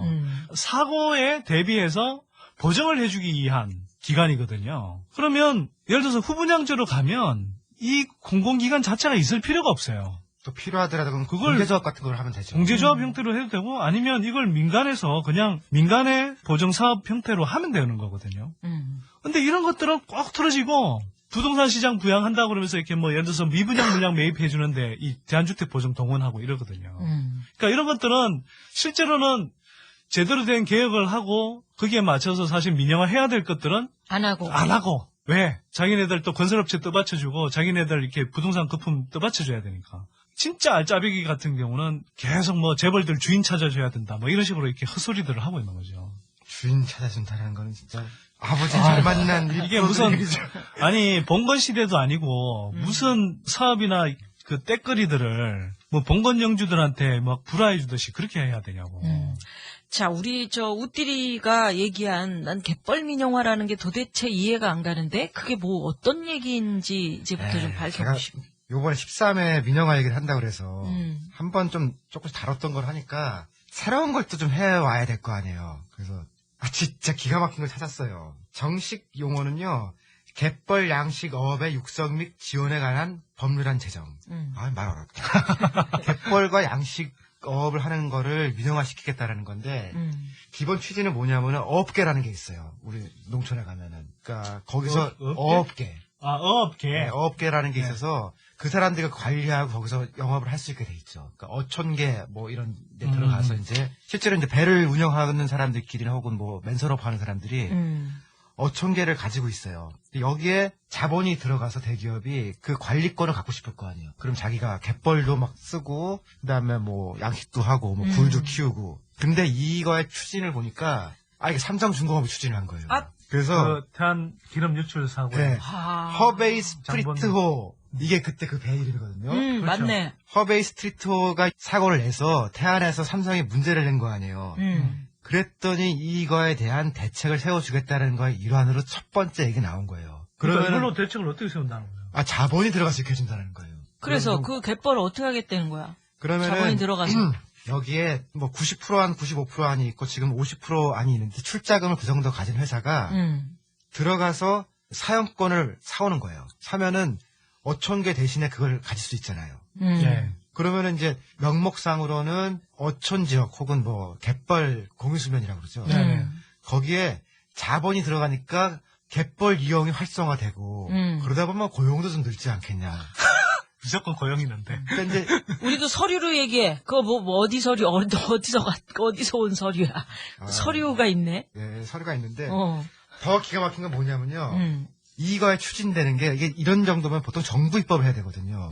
근데 그 지난주부터 이게 반대가 심하니까 농민 그다음에 수협, 농협 이런 데는 다 연대 보증이니까 이렇게 조금 다 망하는 거거든요. 그러니까 도시에 있는 사람들은 감이 안 올 텐데 이게 실제로는 이제 어촌 민영화인 거예요, 결과적으로. 죽어라고 막는다고 하니까 이거를 청와대에서 토스를 해주는 데가 민주통합당에 토스를 해줬어요. 왜 민주통합당에? 왜 그랬어? 최인기 의원. 이 양반이 농림수산위원장이에요. 위원장인데 나주가 지역구거든요. 무슨 일이 있더라도 이 사람은 상관이 없으니까 한 건 하는 거예요. 거기다가 이제 이게 각하의 대표 관심 사업이라는 거예요. 이게? 네, 녹색 성장의 핵심 사업이라는 거예요. 아, 이게 왜 또 녹색 성장이야? 그게 뭐가 녹색 성장? 연안 지역의 뭐 활성화 뭐 이렇게 하니까 뭐 대기업이 들어가서 하다 보면은 깨끗해지지 않을까. 이유는 모른다게. 아니, 뭐, 나 참. 녹색 성장 사업이고 여기 대해서 이제 지금 기자들은 어려워서 이걸 못 하겠다는 게 자기가 다르지. 그래서 사실 이게 우리가 공식들이 거의 처음 다루는 거거든요. 아. 수산업법 일부를 개정하고 갯벌 양식 어업을 넣고 이걸 새로 만들어서 이렇게 하면 실제로는 이제 굴 양식이라든가 혹은 꼬막 같은 것들 네. 조금 더 넘어가면은 우리가 보통 넙치라고 하는 광어 이런 것도 지금 삼성에 들어가는 거거든요. 근데 그런 것은 이 법안에 찬성하는 사람들은 자기가 수산업에 관련이 돼 있으면서 뭔가 크게 먹을 수 있는 사람들이 찬성하는 걸 거 아니야? 찬성은 삼성 등 일부가 돈을 잔뜩 집어넣어서 이를테면 갤럭시 넙치 스마트 무슨 뭐 아니 지금 꼬막. 어촌이 어촌이 그 지역 공동체처럼 이렇게 잘 정리가 돼 있는 걸로 난 알고 있는데 예전에는 빈매라는 게 있었다는 거예요. 빈이라는 게 이제 그 끄트머리니까 연안을 판다라고 하는 그런 제도가 있었는데 어촌계에서 돈이 없으면은 외부 장사꾼들한테 일부 이렇게 넘긴 적이 있었대요. 시간을 정해놓고. 근데 그때 들어왔던 거는 깡패들이 들어왔다고 그러더라고요. 그래서 뭐 10년 동안 빌려줬는데 끝나면은 그동안에 다 이걸 도리를 치고 할아버지를 겁박해서 안 나가는 그런 일들이 있었대요. 그런 거 하지 말자라고 해서 싹 정리가 됐는데 진짜 도둑들이 들어오는 거죠. 아니 근데 여기 재벌들이 들어간다고 뭐가 특별히 뭐가 나아지는 거지? 재벌에서 재벌이 싹쓸이 하는 거지. 우리 또 골목상권 생선이나 뭐 어패류 이런 거 그런 거지. 그 얘기지. 네, 그렇게 하겠다는 거예요. 그리고 심지어는 게 같은 것도 대게 이런 거 얼마나 비싸. 근데 그런 거에 진짜 삼성 마크를 걔가 배에다 달고 얘가 이렇게 이제 올라오는 거지. 갤럭시 대게. 갤럭시 대게가 되는 거지. 그러니까 이게 갯벌을 가지고 뭔가 다 마음대로 하겠다? 절대로 안 되는 일인데. 근데 이게 지금 농업은 그 헌법에 들어가 있어요. 경자 유전 그래서 경자 유전의 원칙. 실제 농사하는 농사를 사람들은 당연히 돈을 갖고 있어야 된다라고 하는 천명이 돼 있거든요. 근데 농촌, 그러니까 어촌도 같은 거로 봐야 되는데 경자라고 하는 건 사실은 바다라는 것도 그럼 아시잖아요. 경작하는 거지. 근데 농업이라고 써있지 않으니까 헌법이 보호를 못 해주는 거예요 지금. 참나. 그거 어떡하나. 지금 문제는 예전에 이제 노무현 대통령이 해수부 장관 시절에 그러니까 바다를 관리하는 거랑 그러니까 어업을 관리하는 거 같은 데서 했었거든요. 근데 이명박 정부가 들어와서 이거 없애버렸어요. 그래서 일부는 그러니까 농림부로 가 있고, 그다음에 일부는 국토부로 가 있고, 일부는 환경부로 가 있으니까 지네끼리 서로 막 자기네 땅 따먹게 하면서 별로 중요하지도 않은 일을 지금 목숨 걸고 지금 하는 거예요.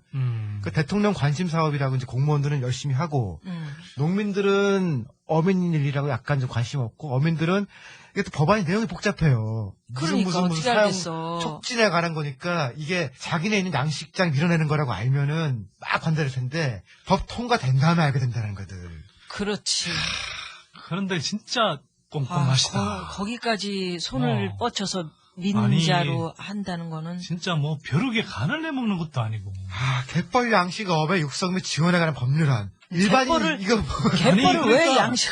아까도 이야기했지만 얘네들은 기본적으로 영어를 바꿔치기에 우리 엄마 아버지도 저렇게 하면은 무슨 말인지 모르세요. 그러니까 수산업법을 일부 개정하겠다는 얘기네. 그러니까 이것을 기업이 위해서 들어올 수 있게 해주고 기업이 들어올 수 있게. 네, 거긴 사용권도 가져갈 수 있게 해주고 있고. 그러니까 포장은 늘 너무 좋게 해. 뭐 육성 지원 이런 식으로 표현을 하죠. 근데 실제로는 뭐 서민들 망가뜨리고. 근데 이렇게 하면 농민들도 큰일 나지만 기업이 들어가면 짧은 시간 동안에 최대 수익을 뽑을 거 아니에요. 그러니까 갯벌 작살 나고 나서 사실 돈이 있으면 그 갯벌 또 어떻게 사서 나중에 또 리조트 만들고 골프장 만들고 이런 건데 지금 이렇게 얼마 남지도 않은 사람들이 이걸 해주는 게 맞냐라는 게 있고. 심지어 갯벌을 그렇게 오염시켜 놓은 삼성이 들어가서 그런 것을 다 싹쓸이 한다는 거는 너무 놀랐어요. 허베이 스트리트호 유출 사고 대책을 시작했다는 거예요. 삼성중공. 그러니까 일말의 양심이 있어야지.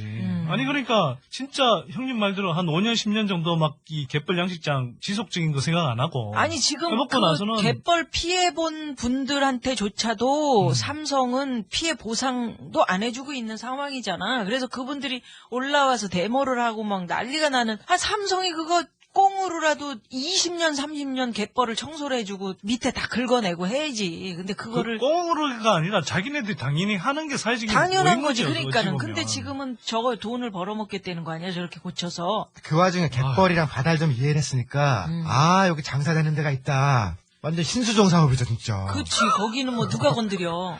이런 게 녹색 성장이랍니다, 여러분. 4대강 죽이는 게 4대강 살리기로 둔갑하고. 아니, 그래서 진짜. 아니, 재벌들한테 퍼주는 걸, 민영화도 아니고 선진화라고 표현하고. 아유. 별의별 형태의 민영화 제가 사실은 많이 봤거든요. 근데 이거는 기상천외하더라고요. 기상천외하네, 진짜. 삼성과 더불어서 누나가 오늘 방송하면서 너무 재미있는 거 재벌닷컴 대표하고 얘기를 나눴었거든. 90년대 이후에 징역형을 선고받은 10대 그룹 총수 중에 실형을 산 사람은 한 사람도 없었대. 예. 한 사람도. 합치면은 22년 6개월인데 그 10대 재벌 총수들 징역형 받은 게. 네. 근데 다 집행유예로 풀려났다는 거야. 그렇죠. 그러니까 이 사람들이 횡령하든지 배임하든지 무슨 경제사범이라든지 심지어 폭행도 있고 있지만 우리처럼 무슨 작은 잘못을 가지고 걸려 들어가서 빵에 가서 살거나 이게 아니라는 거지. 한 번도. 봉도사만 불쌍하네 진짜. 그 봉도사는 왜 들어갔지? 아니 그냥 선거법 위반이라는 건데 실제로는 명예훼손이라는 거죠. 근데 정치인이 국회의원이 대통령 후보에 대해서 선거 기간 중에 의문을 중요한 거지. 의혹을 제기했고 그리고 지금 진행되는 과정을 보면 상당히 근거 있는 걸로 계속 드러나는 그에 대해서 어떻게 저게 얘네들 사회공헌 이야기하잖아요. 대단한 기여를 하는 것처럼 이야기를 하는데 사회공헌 하지 말라 이거예요. 사회공헌 하지 말고 진짜 니네들 법이나 제대로 지켜라. 그리고 제발 탈법, 불법, 그다음에 탈세했으면 제대로 처벌받아라. 누구처럼 이렇게 막 139일 만에 사면 되거나 뭐 이런 식으로 봐주지 말고 또 이번에 최태원 회장 같은 경우도 그런 경우 아니에요? 이 사람이 2003년에 SK 글로벌 사태 때 그때 분식회계하고 뭐 이렇게 횡령 배임해서 그때도 똑같았어요. 뭐 처벌하면은 경영권이 흔들리고 그러면서 이제 뭐 경제 위기가 오고 뭐 이런 식으로 해서 다 기득권 언론들이 그렇게 썼단 말이에요. 그렇게 해서 사실은 풀려났어요. 그리고 이번에 또 걸렸잖아. 근데 이번에는 진짜 웃기는 게 뭐냐면 형제를 같이 집어넣을 수가 없대. 그래서 최재원만 구속기소를 하고 진짜 애잔하죠. 어쩜 그런 그 사려 깊은 검찰의 배려가 서민들한테는 안 오는지 모르겠는데 하여튼 형제 횡령 배임단이잖아. 그런데 가족 조폭 그래서 불구속 기소됐잖아요. 그런데 이 자식들이 하는 게 뭐냐 하면은 글로벌 경영을 위해서 처벌하면 안 된다라는 여론 이런 걸 막 정경련에서 주장하는데 되게 다 그런 여론으로 나오지. 제가 한때 다음에서 근무했는데 다음에 그 전 CEO였던 이재용 사장이 아니 배임 횡령하고 글로벌 경영이 무슨 상관이냐고 그렇지 않아요? 글로벌 경영이라는 게 물어보니까 나도 재벌닷컴에 왜 그런 이유로 나오냐 다들. 그러니까 뭐 CEO가 구속돼 있으면은 이거 경영에 문제가 있다. 글로벌 경영에. 그러니까 국제적으로 쪽팔리면은 이게 회사가 앞으로 나아갈 때 그게 문제가 된다는 거지. 저 사람 배임 횡령한 사람 아예 낙인을 찍혀버리면 국제 교류가 안 된다는 거예요. 팔아먹을 때. 그렇기 때문에 이 사람을 형을 살릴 수 없다. 말이 안 되는 거죠. 근데. 그렇다고 해서 그 외국에서 모르나요. 그 다음에 그런 사람들이 계속 되풀이해서 최태원 회장 같은 경우는 지금 두 번째잖아요. 두 번째면은 오히려 진짜 엄벌에 처해야 되는 게 정상이거든. 그렇지. 근데 오히려 불구속 기소를 한다니까. 그러면 아니 그런 검찰의 논리대로라면 다 형제 사기단, 형제 절도단 만들면 되겠네. 기본적으로 이런 거예요. 아니 그러면 형이나 동생 중에 한 사람 감옥 안 갈 거 아니야. 국제적으로는 그런 걸 용납하는 국가가 투명하지 않은 국가로 보이는 거거든요. 그렇지. 그러니까 글로벌 경영이 되는 게 아니고 글로벌 부패이고 불투명한 국가라고 보이는 거거든요. 네, CEO 리스크라고 그러는데요. 이번에 하나 같은 경우도 지난해 이제 비자금 사건 때문에 상장 폐기 거론이 되다가 결국은 이제 뭐 정부가 당연히 그런 거 가지고 상장 폐지 안 하죠. 근데 상장 폐지 안 됐는데 문제는 이런 식으로 CEO들의 그런 부패 행위, 범죄 행위들을 사실 눈 감아주다 보니까 대놓고 계속 지금 범죄 행위를 저지르는 거잖아요. 이로 인한 사회 전체의 부패 비용, 또 CEO 리스크를 사실 따지면요. 기득권 언론에서 이야기하는 것보다 수십 배의 부정적인 효과가 있는 거죠. 이 시점에서 누나가 이 재벌 총수들이 한 사람도 책임을 진 것이 없다라는 얘기를 꺼낸 거는 뭐냐면 민영화를 하잖아. 네. 그러면 이것은 독점 기업이 발생하는 거잖아. 망산업에서는 완전 뭐 KT나 이런 데처럼 사실상 독과점 형태로. 그렇지. 그렇게 되면은 우띠리가 얘기했지만 기업이라는 것은 사기업이기 때문에 최대 이익을 추구하는 데고 그러면서 이제 사회적인 책임을 지려고 하지 않지. 왜죠 이 사람이 돈 안 되는 부분은 잘라내버리지 왜 그거를 자기가 책임을 떠안고 사기업이 하겠냐 이거지. 뭐 간이역 같은 거 없애버리는 거죠.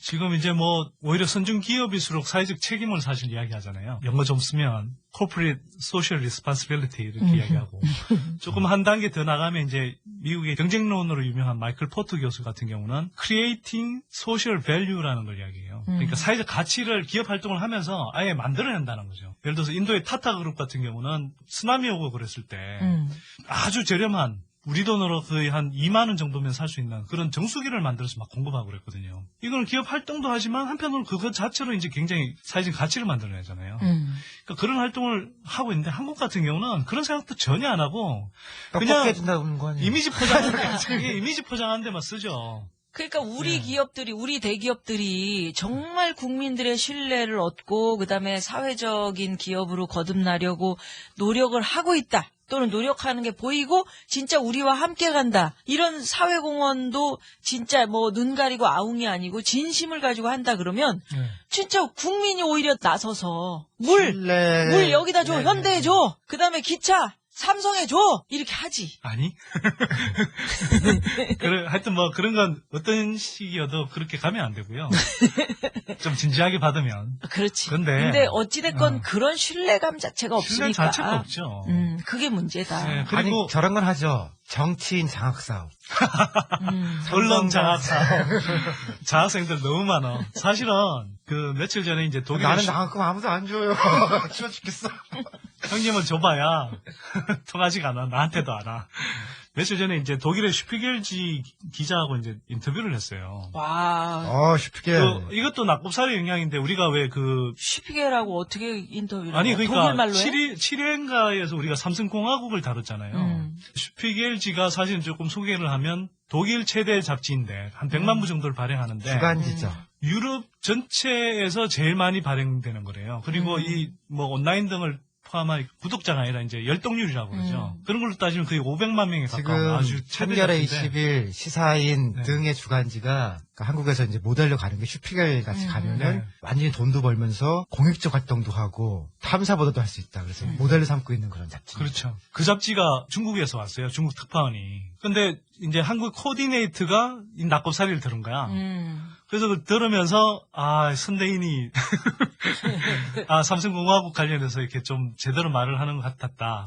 그래서 나도 깔때기 되게 되네. 깔때기 괜찮았대. 누나는 로이터 통신하고 얼마 전에 인터뷰에서 낙곱살도 점점 이제 국제화되는 거예요. 그래서 이제 곧 나올 거야. 아니 우리 석훈이는 나는 일본이랑 또 했죠. DVD 그래서 방송된 거 맞죠, 집에? 낙곱살도 점점 국제적으로 뻗어가고 있어요. 우리나라에서 안 되니까. 어쩔 수 없이 나가는 거죠, 해외로. 우리가 탄압받아도 이렇게 국제적으로 잘 나가고 있어. 그래. 아니, 근데 만나서 제가 한국의 재벌 문제 이런 이야기들을 영어로 해줬어요. 대단하죠. 대단해. 이거. 그럼 우리도 그거 하자. 오랜만에 하니까 잘 안 되더라고요. 정몽주 의원이 그 예전에 나는 꼼수다 할 때 앞에 자기가 했잖아. 그거를 해. 앞에 그렇게 해서 녹음해가지고 우리 한번 앞에. 나 쑥스러워. 불어로? 그래, 영어로 하고 불어로 하고. 형님, 그래? 나는 불어로 할 수 있어요. 누나도 불어 좀 하는데. 정바르다수, 암브르다수, 기분하고. 눈이 러시아 말로 들려, 러시아 말로. 진짜 오늘 눈 안 오나, 진짜. 아니, 그래서 이제 막 이야기를 했는데, 스피겔 기자한테 제가 물어봤어요. 이건희 회장처럼 4조 5천억 저렇게 비자금 조성해서 삥땅 해먹고, 세금 한 푼 안 내고. 삥땅을 영어로 했어요? 어떻게? 빙당, 이렇게? 어떻게 하니? 삥땅은? 나중에 따로 알려줄게. 삥땅 해먹고, 그 다음에 삼성 특검을 통해서 이렇게 처벌까지 받은 사람이다. 그런데 대통령이 그 한 사람만을 위해서 오로지 이건희 회장 한 사람만을 위해서 139일 만에 특별사면을 해줬다. 그리고 그 사람은 나와서 몇 달 뒤에 온 국민을 대상으로 정직하라고 설교를 하고 다닌다. 착하게 그리고 하세요. 그걸 비판하기는커녕 대부분의 언론들이 오히려 칭송하고 있다. 이게 독일 사회면 가능하느냐? 그랬더니 그 세 가지 다 하나도 가능할 수 없다. 이런 거죠. 그러니까 우리가 사실은 굉장히 이상한 나라에 살고 있는 거예요. 근데 주류 언론들이 오히려 뭐 이런 거에 관해서 아까 뭐 부패나 횡령을 해도 오히려 뭐 글로벌 기업이니까 살려줘야 된다. 뭐 그러니까 그게 얼마나 창피한 일이냐고. 그러니까 우리가 언제까지 대명천지에 21세기 대명천지에 60년 70년 전에 또는 뭐 미국 같으면 100년 150년 전에 하던 그런 독점 대기업들의 깡패짓을 이렇게 보고 있어야 되냐고. 그러니까 글로벌 스탠다드로 표현을 하는데 우리가 OECD 국가잖아요. OECD 표준만 지켜도 이런 일은 안 벌어지거든요. 상식적으로 좀 불가능한 일이고, 근데 그거를 우리가 다 상식이다라고 하는 거는 편하게 얘기해서 글로벌 스탠다드지만 사실 재벌 스탠다드를 우리가 지키자라는 거거든요. 국민들이 너무 삼성이나 현대를 좋아하면서 동시에 무서워하는 것 같아요. 아, 그렇지. 내재된 공포가 있는 것 같습니다. 내재된 공포도 있고 또 마음속에 삼성이나 현대 뭐 이런 데에 우리 아이들이 들어가서 일했으면 그런 대기업에 좀 자랑도 하고 우리 아들 어디 다녀 이런 느낌? 우리 딸 뭐 어디 다녀? 뭐 이런 그러니까 마음속에 저 기업이 좀 건전했으면 좋겠다라는 생각도 있지만 한편으로는 내가 저기에 속했으면 좋겠다 이런 마음도 있는 거라니까. 그러니까 저는 이제 그걸 어찌 보면 한국 국민들이 지금 워낙 뭐 언론의 이 세뇌도 있지만 한편으로는 스톡홀름 증후군 단계에 와 있다고 생각해요. 이게 스톡홀름 증후군을 좀 풀어서 설명하면 심리학 용어인데 원래는 인질범한테 이제 인질이 잡히면 처음에는 살아나려고 막 반항도 하고 막 그러잖아요. 근데 우리가 그렇잖아요. 수라씨 여사한테 잘 보여야겠다. 그게 편하다 방송이. 누님이 인질범이야? 욕을 해도 좀 이렇게 잘 보이고 아부도 하고. 그러니까 좀 살아보자. 근데 우리는 언제 풀려나는 거야? 영원히 풀려날 수 없어. 얘기해봐. 그래서. 인질로 잡혀 있는데 근데 이게 하루 이틀 사흘 이렇게 지나가고 나면 경찰하고 이렇게 대치를 하잖아요. 그러면 이 인질의 목숨은 누구한테 달려있냐 하면 인질범한테 달려있거든. 그러다 보니까 이제는 이해관계가 정반대였다가 오히려 인질범에 동조하게 되는 거예요. 그리고 경찰보다는 인질범 입장을 따라가고 이해하게 되고 이렇게 되는 거죠. 지금 한국 경제가 재벌들한테 완전히 볼모로 잡혀 있거든. 그렇게 해서 사실 재벌들의 이렇게 지배구조를 떠야 되는 상황이 됐는데 당장은 이렇게 하면 좀 혼란이 생길 거예요. 워낙 재벌이 차지하던 비중이 컸으니까. 그럼에도 불구하고 지금 이대로 가면 제가 전에 말씀드렸지만 진짜 한국 경제는 지식에서 죽게 돼 있거든요. 그러면 이 상태를 어느 단계에서 지금 끊어줘야 되는데 사람들이 상당히 많은 사람들이 여기에 이제 이미 재벌들한테 장학생도 있고 또 광고도 받아먹고 떡값도 받고 이러다 보니까 이제 이해관계가 다 걸려있는 거지. 그리고 이런 사람들이 막 이야기하니까 많은 사람들이 이제는 재벌 무너지면은 한국 경제가 막 간다 이런 식의 공포심리 같은 걸 갖고 있는 거예요. 사실은 그게 오히려 재벌들이 골목상권 침범하고 또 중소기업 생태계 짓밟고 해서 갯벌도 들어간다는 거 아니에요? 이제 그 짓밟게 얘기를 하는 생겼는데. 거잖아. 그러니까 이런 상황이 됐는데도 많은 분들이 오히려 이제 자꾸 재벌들한테 동조하는 약간은 전도된 그런 생각을 갖고 있는 거죠. 그저께 어느 초등학교에서 벌어진 일인데요. 뭐 중고등학교에서 그런 얘기 많이 들었었는데 초등학교 4학년 학생들이 삼성 가는 게 꿈이라고 얘기를 했다는 거예요. 그러니까는. 이건 무섭더라고요, 진짜. 안타까운 현실입니다. 네. 아까 인도 타타그룹 이야기를 했는데요. 제가 인도 같으면 우리가 보통 한국보다는 좀 후진국으로 알고 있잖아요. 근데 기업 구조만 보면요. 인도의 타타그룹은 한국의 삼성이나 웬만한 재벌들보다 훨씬 괜찮아요. 그러니까 어떤 면에서? 인도의 대표적인 재벌 그룹에 이제 릴라이언스 그룹이라는 게 있고 타타그룹이라는 게 있어요. 타타그룹은 역사가 굉장히 오래돼서 한 150년 정도 되거든요. 영국 식민지 시절부터 있었어요. 근데 이 그룹은 우리처럼 뭐 순환 출자 구조로 해서 재벌 총수 일가가 조금의 지분을 가지고 정계회사를 이렇게 막 올가면서 이렇게 선단식으로 경영하는 게 아니고 지주회사라는 게 있어요. 근데 이 주주회사 자체가 자선재단이야. 그래서 이 자선재단 지주회사가 각 개별 회사들을 갖고 있죠. 그게 삼성처럼 한 80몇 개인가 이렇게 돼요. 많지만 우리처럼 이렇게 막 순환 출자 구조로 이렇게 묶여 있는 건 아니고 이 지주 회사들이 다 이 회사들을 이렇게 하나하나씩 갖고 있는 거예요. 그러면 여기서 발생하는 수익들의 상당 부분을 이제 배당금 형태로 이제 이 자선재단이 받는 거죠. 그리고 이 지주회사의 배당금 수입, 그러니까 이 수입의 한 60% 정도를 온갖 사회 공헌 활동했어요. 장학사업도 하고, 그 다음에 실제로 연구소 같은 것도 운영하고, 이런 사업을 한다고요. 그리고 아까 제가도 말씀드렸지만 정말 못 사는 사람들을 위해서 이렇게 필요한 제품들을 만들어내거든요. 아까 정수기 막 2만 원짜리 이야기했죠. 이 사람들은 승용차도 타타 자동차라고 해서 200만 원대를 엄청 싼 거. 저게 갈까 싶었는데. 그래. 아. 근데 가격 대비 품질도 괜찮은 걸 만들어내요. 진짜 우리 그런 언제 식으로 한번 사업을 하는데 그 협동조합 특집 한번 합시다. 협동조합 생각보다 크고 카길이라는 아주 무서운 회사 있잖아요. 네. 그것도 사실 협동조합이고 썬키스트 있죠. 그럼 그런 그것도 것들이 협동조합이에요. 많은 분들에게 어떤 대안 같은 게 될 수도 있겠다. 협동조합 같은 얘기를 그런 하면서 형태가 생기면 큰 기업이나 유통기업들 중에서 삼성이나 이런 식이 아닌 것들이 되게 많아요. 독일이나 핀란드 같은 데 가면 사행 주택조합이라는 게 있어요. 뭐냐면 공공임대도 아니고 그리고 민간에서 짓는 주택도 아닌데 조합 형태로 해서 그 조합이 이제 출자를 해서 이게 이제 하나씩 이렇게 주택 단지를 만들어가는 거거든요. 그러면 상대적으로 이제 충분히 되는 그 회원들은 조합원들은 이제 저렴한 가격에 거기 들어가서 주택에 들어가서 살 수가 있는 거죠. 그런 식으로 굉장히 폭넓게 사실은 제가 늘 주장하는 게 국가와 대기업 사이에 시민 혹은 지역 공동체 같은 별도의 존재가 하나 있어서 완충작용을 해주는 게 지금 선진국들이 움직이는 거거든요. 우리 역사가 짧다 보니까 국가는 이제 어느 정도 성립이 됐고 대기업도 성립이 됐는데 사회적 역할을 해줄 수 있는 그 중간 단위가 지금 없어요. 그렇지. 지금 현재 우리 삼성가에서는 그 이건희 회장의 형이 7천억 원대 재산 분쟁으로 또 소송 제기했고 이맹희 씨. 네.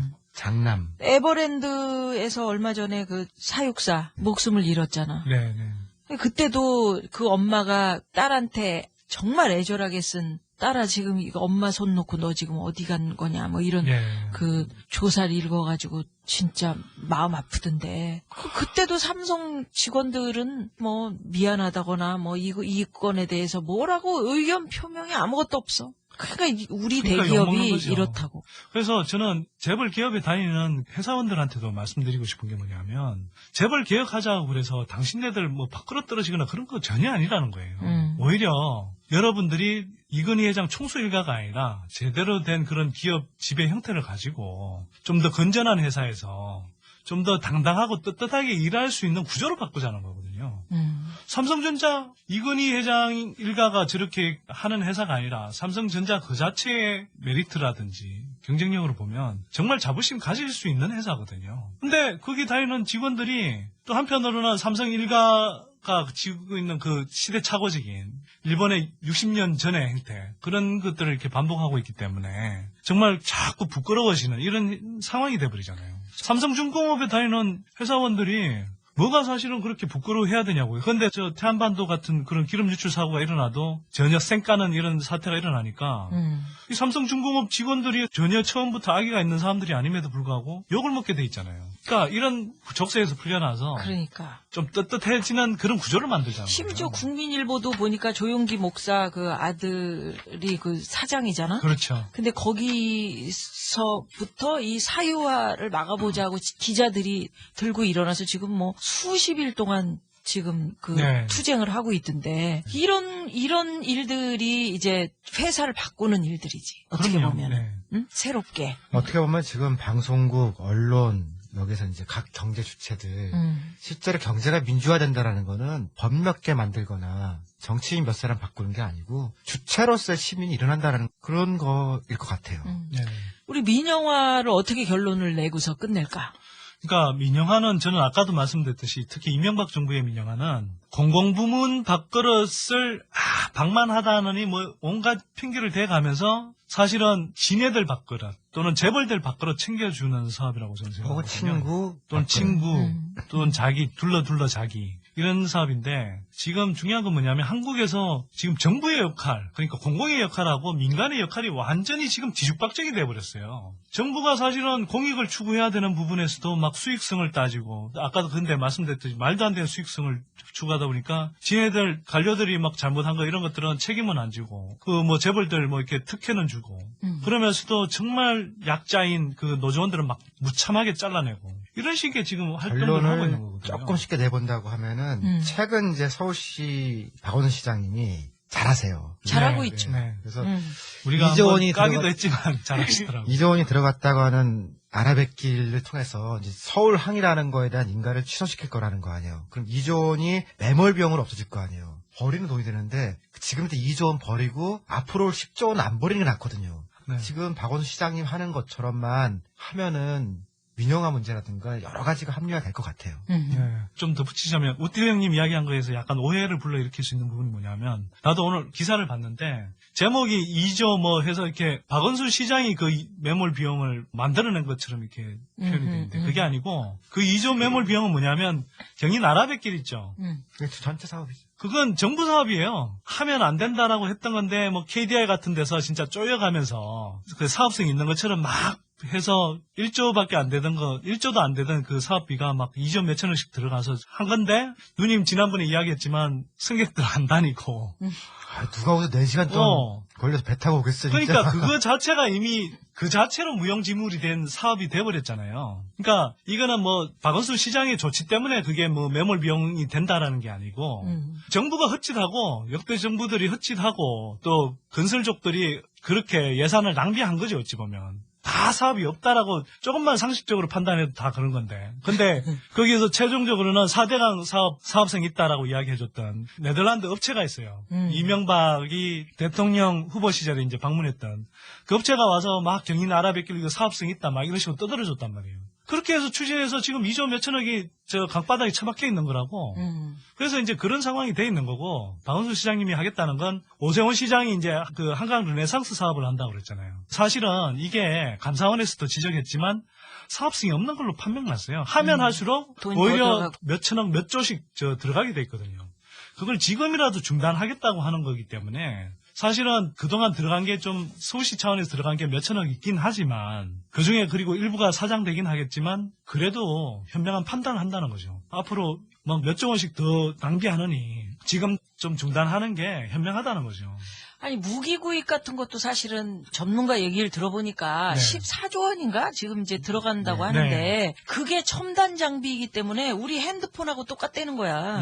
이게 아날로그가 아니고 디지털이라 이 안에 우리가 뭘 하나씩 다 사잖아. 이걸 쓰려면은 어플리케이션을 하나하나 다 사야 된다는 거야. 거기에 더불어서 그 어플리케이션이 매번 업그레이드 되는 거를 업그레이드 시키는 거를 또 사서 여기다가 껴놓아야지만 이 기계가 작동이 된다는 거지. 그렇기 때문에 이거를 관리하는 비용이 60조인가? 그 정도 한 해? 80조인가? 아니, 한 해는 아니고요. 계속 발생하죠. 계속. 그러니까 뭐냐면 이것도 건설 사업도 그렇고 이제 보통 무기 체계 사업도 마찬가지인데 특히 지금 이제 이명박 정부가 추진하고 있던 이 무기 체계 사업들은 기본적으로 지금 계약을 하게 되는데 이건 다 이제 새로운 무기 시스템이기 때문에 이걸 관리, 운영해주는 체제가 따라와줘야 돼요. 그러니까 그게 더 큰 거죠, 사실. 그러니까. 그거는 한 해 발생하는 게 아니고, 이제 쪼개서 이제 발생하게 되거든요. 그게 이제 몇 년, 또 10년 단위 이렇게 가버리면, 그게 지금 뭐 14조 원뿐만 아니라 몇십조 원이 커져요. 금액이 더 커지는 근데 거지. 이걸 지금 정부 임기 말년에 무리하게 지금 도입을 하고 있는 거잖아요. 그러니까 빨리빨리 한다며. 여기에서 지금 또 얼마나 헤쳐먹으려고 그러는지 모르는 거라고. 마케팅의 기본 전략이요. 이 자식들은 진짜. 면도기 생각해 보시면 돼요. 그 면도기 뭐 쉬크 뭐 그런 거 있잖아요. 면도기는 싸요. 면도 날이 비싸지. 그러니까. 면도기는 사실 면도날 사면 껴주는 거거든요. 근데 우리는 면도기가 비싸다고 생각하잖아요. 또 사보세요. 그럼 면도날 진짜 면도기가 훨씬 비싸니까. 그리고 얘네들이 지금 하는 수법이 뭐냐면 걸쳐놓기 수법이에요. 걸쳐놓기는 뭐냐면 지금 당장 14조 원이라고 하지만 그 14조 원 예산을 다 쓰는 게 아니거든요. 그 14조 원을 구매하기 위한 초기 도입 예산들을 예산에 반영해놨어요. 아니, 그러니까 지금 무기 구입 계약을 해도 지금 아니고 다음 정부에서 이걸 사야 된다니까? 그러니까요. 그런 식으로 이제 작업을 하는데 얘네들이 건설 사업을 할 때도 똑같은 수법을 써요. 처음에 이 사업이 막 몇천억짜리잖아요. 또 몇조 원짜리잖아요. 처음부터 이걸 막 몇조 원을 배당을 하진 않아요. 야금야금 먹어 들어가요. 첫 해에는 뭐 기본 설계비 뭐 그래서 얼마? 몇십억, 뭐 실시 설계비 몇십억, 뭐 1단계 사업 뭐 몇백억. 야금야금 해서 결국 몇천억, 몇조 원짜리 사업들을 해치워 먹어주는 거거든. 그리고 나와서는 완공돼 보면 저희 경인의 아라뱃길 같은 게 한두 개가 아니잖아요. 실제 예산은 한 서너 배 보통 들고 다음 정권에 똥바가지 뒤집어 씌우는 거죠. 사실. 아라뱃길 얘기를 해서 그런데 얼마 전에 누나가 한 잡지에서 사진을 하나 봤어요. 종편 채널에서 한 군데에서 그걸 찍는 거야. 근데 그게 풀로 사진 안에 담겨 있어. 근데 앞에 뱃길이 얼어 있어. 그거를 경찰이 큰 망치를 들고 깬다 앞에서. 그래 그걸로 뱃길을 내겠다는 거야. 말이 돼?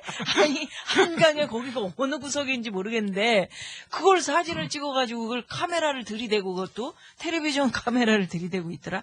그래갖고 진짜 많이 웃었네.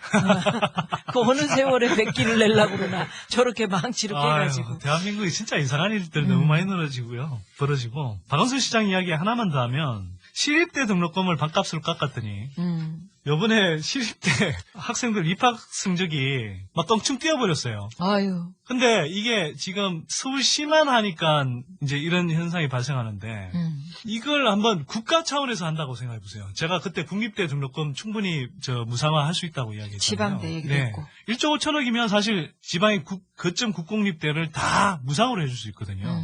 무상으로 바로 가지 않더라도 절반으로 해주거나 3분의 1로만 낮춰주면 이 현상이 지금 각 지방에 나타날 거라고. 예를 들어서 지금의 경북대, 뭐 부산대, 전남대, 전북대 이런데 그런 데로 돈을 지원해주면 거기 우수한 학생들이 거기에 몰려들고 그래서 지방에 날려서 지방 경제에 활력을 주는데 도움이 되는 거거든요. 지식정부화 시대에 지역 균형 발전은 이런 식으로 가야 되는 거거든요. 이런 거 하나만 보더라도 사실은 정말 정책을 제대로 하기에 따라서 얼마든지 우리가 사실 또 희망을 만들 수 있거든요. 그렇지. 그래서 제가 민주당도 비판하니까 누군가 이래요. 뭐 선대인 저거 뭐 저렇게 해서 또 새누리당 도와주는 것 아니냐. 또 심지어는 뭐 제 동아일보 전력이라든지 도와주는 것 같아. 선대인이 얘기하자마자 지금 저 박근혜 여사께서 FTA 얘기하는 거야. 그거하고 전혀 상관없어. 누님 진짜 나 그래도 막 그런 프레임들을 지금 만들어서 저를 공격하고 있는데 보세요. 박원순처럼 하면 칭찬해주지 욕을 하냐고 비판을 하냐고. 우리 잘하면은 바로 칭찬하고 못하면 바로 그러니까 뒤졌어. 민주당이 제대로 해봐. 그럼 왜 칭찬 안 해요? 못하고 있으니까 저기 비판을 하는 거고 그렇게 비판해서 잘해야 우리가 행복한 나라가 되는 거지. 그럼요. 뭐 그냥 정치 엘리트들 몇 명 교체돼서 뭐 전에 야권이던 사람들이 정권 잡아서 떵떵거리는 모습 보고 싶어서 우리가 지금 정권 교체하자는 게 아니잖아요. 국민 대다수가 잘 쓰는 그런 구조를 만들자는 거잖아요. 골방에 앉아서 남 욕하는 것보다 칭찬하는 게 훨씬 보람 있는 일이죠. 언제 한번 좀 제발 좀 아유 이분도 칭찬하고 저분도 칭찬하고 좀 칭찬 방송 좀 한번 해보자. 칭찬도 우리 잘할 수 있어요. 그러니까 잘할 수 있어. 오늘 어쨌든 민영화 이야기를 했으니까 좀 정리를 하자면 저는 이런 것 같아요. 민영화는 여태도 정리를 하고 있어? 아까부터 아니야. 계속 정리를 했는 것 같은데? 우리가 늘 이렇잖아. 당신만 그래 왜 나까지 그래. 민영화는 이제 할 만큼 다 했다. 다만 이제 오히려 시대 착오적인 개발 공기업들 중에 사실 안 해도 되는 막 그런 뭐 새만금 사업이라느니 무슨 4대강 사업이니 이런 것들을 하고 있는 공기업들이 많잖아요. 그런 것들은 청산을 하거나 또 한편으로는 역할 전환을 해줘야 되거든요. 예를 들어 LH공사 같으면 지금 민간 건설업체들이 하고 있는 사업들을 다 하고 있단 말이에요. 택지 개발이니 그런 거 다. 네, 그리고 지방에도 서울시 같으면 SH공사도 다 했단 말이에요. 장사를 하지. 그러면 이런 거는 오히려 이제는 1인 가구가 늘어나고 이렇기 때문에 공공임대주택들을 많이 공급을 하고 거기에 맞춰서 이제 공공임대 관리 사업자로 전환을 해야 되거든요. 그러니까 이런 역할 전환을 새롭게 해주는 게 굉장히 중요하다고요. 아, 그 좋은 얘기했다. 그럼요. 그리고 저 원래 좋은 이야기 많이 합니다. 그러니까 지금 좋은 얘기였었어. 그래서 그리고 한편으로는 아까 말씀드렸듯이 제대로 된 정책 속에서 보면 후분양제 같은 걸로 가면서 오히려 남아있는 이런 대한주택 보정 이런 것들은 오히려 이제 진짜 민영화 할 필요가 있는 거죠. 그러니까 민영화라기보다는 그냥 일반 민간 시장으로 이렇게 넘겨주는 그런 부분이 필요한 거고요. 다만 대부분의 지금 이명박 정부에서 하고 있는 민영화는 하면 안 된다. 목숨 걸고 막아야죠. 그리고 이명박 정부에서 보듯이 민영화를 하기 정말 제대로 필요한 민영화라도 결국 정부가 신뢰를 갖지 않으면 신뢰를 주지 않으면 국민들이 의심할 수밖에 없다. 우리 각하는 자기가 도덕적으로 완벽하다 그러는데 도덕적으로 완벽한. 이제 사과하시겠다는 거 아니요. 이제 와서. 자, 민영화에 대한 얘기를 끝내면서 오늘 누나는 2000년 초반에 볼리비아에서 발생한 물전쟁에 주목합니다. 볼리비아가 IMF 경제위기 당시에 코차밤바시가 있대요. 거기에 상하수도 사업 운영권을 민간 기업인 미국의 벡텔한테 넘겼대. 벡텔. 건설업체예요, 사실. 그렇지. 근데 그 2000년 영업 시작한 벡텔이 어떻게 했을까? 물값을 4배로 올렸어. 또 감당할 수 없었던 일부 시민이 빗물을 받아먹기 시작했대요. 빗물을. 그러니까 벡텔이 정부를 압박한 거야. 수돗물 먹어야 된다. 왜 빗물을 받아먹냐? 그래서 볼리비아 정부가 빗물을 받을 경우에 정부의 허가를 받아야 하는 법을 만들었대. 그래서 이제 분노한 시민들이 물전쟁, 격렬한 저항운동을 했던 거지. 그래서 정부가 물 사유화 금지법을 만들고 벡텔의 운영권을 박탈했다는 거야. 응? 국민들이 반발하니까. 속이 시원하지, 여기까지. 속이 시원한 얘기입니다. 그런데 문제는 이때부터 벌어졌다는 겁니다. 볼리비아하고 네덜란드가 체결한 ISD, 우리가 얘기하는 독소조항, 투자자 국가 소송제, 요거가 있는 거를 발견한 거야. 미국의 벡텔이. 그래서 볼리비아 정부를 상대로 2,600만 달러 규모의 소송을 국제투자분쟁해결센터에 제기를 해서 6년 동안을 싸웠다는 거지. 그 사회적 비용이 어마어마했다는 거지. 외교부에서는 그게 이제 벡텔이 사실상 졌는데 그래서 ISD 해도 문제가 없다고 하는데요. 그 사건은 전 세계 NGO가 총출동했던 사건이었어요. 이 물을 이렇게 해서는 안 된다라고 해서 우리 요즘 같은 분위기보다 훨씬 강하게 국제 NGO가 다 거기 집중해서 겨우 막은 건데 한국에서 이런 일이 생기면은 어느 외국 단체가 잘 도와주겠어요. 제가 지하 골방에서 사실 이러고 있지만 저도 꽤 좋은 대접을 받는 자리도 많이 가거든요. 예를 들면 얼마 전에 이 방송을 통해서 이제 좀 공개를 하는데 애들이 다 꼬재재져가지고 지하에서 이게 미국의 이제 국방성에서 와서 소프트 파워에 대해서 이렇게 이야기하는 자리가 있었어요. 소프트 파워는 뭐냐면 우리가 보통 하드 파워가 그러면 이제 물리력, 강압력, 그러니까 군사력 이런 것들이 이제 대표적인 거죠. 근데 이제 소프트 파워는 그런 것보다는 이제 문화적인 힘, 이데올로기적인 힘, 또 이 상징자분, 자꾸 어렵네. 하여튼 그런 것들을 통해서 설득하고 이 매력으로서 끌어가는 힘, 그런 걸 이야기하거든요. 여성? 예를 들어 한류 같으면 한류 같은 것도 한국이 사실 그 영향력을 발휘하는 어떤 매력이 되는 거죠. 그런 게 이제 소프트 파워인데 이제 이거 관련해서 쭉 이야기하는데 외국에서 한국에 대해서 가장 좋게 보는 것 중에 하나가 뭐냐면 우리의 사회 공공 인프라예요. 그러니까 물론 이게 이제 한편으로는 우리가 막대한 토건 사업비를 써서 그런 것도 있지만 어쨌거나 그런 과정에서 돈은 많이 들어갔지만 우리가 도로라든지 항만이라든지 또 인천공항 이런 거 보면 사실은 컨트롤이 잘 돼 있거든요. 이런 것들을 지금 잘 하고 있는 것, 또 KTX 같은 경우도 어쨌거나 우리가 여러 가지 시행착오 겪고 헛돈도 많이 썼지만 지금 보면 어쨌거나 잘 운영이 되고 있단 말이에요. 그거 알죠. 이런 것들을 이걸 왜 민영화하기서 오히려 비싼 요금 물러가면서 이렇게 하도록 자꾸 만드냐 이거죠. 이런 과정들은 이제 막아야 된다는 거죠. 그래요. 이번 MB 정부는 공부를 좋아해. 그래서 자꾸 우리를 공부를 시켜요. 이렇게 사람들이 잠 못 자고 나는 꼽살이다를 듣고 있는 이유, 공부를 해야 됩니다. 공부를. 자, 그래서 국민 앞에 이렇게 어려운 문제를 공부를 하라고 던져주나 봐 자꾸. 나 갯벌 찾다가 진짜 깜짝 놀랐다니까요.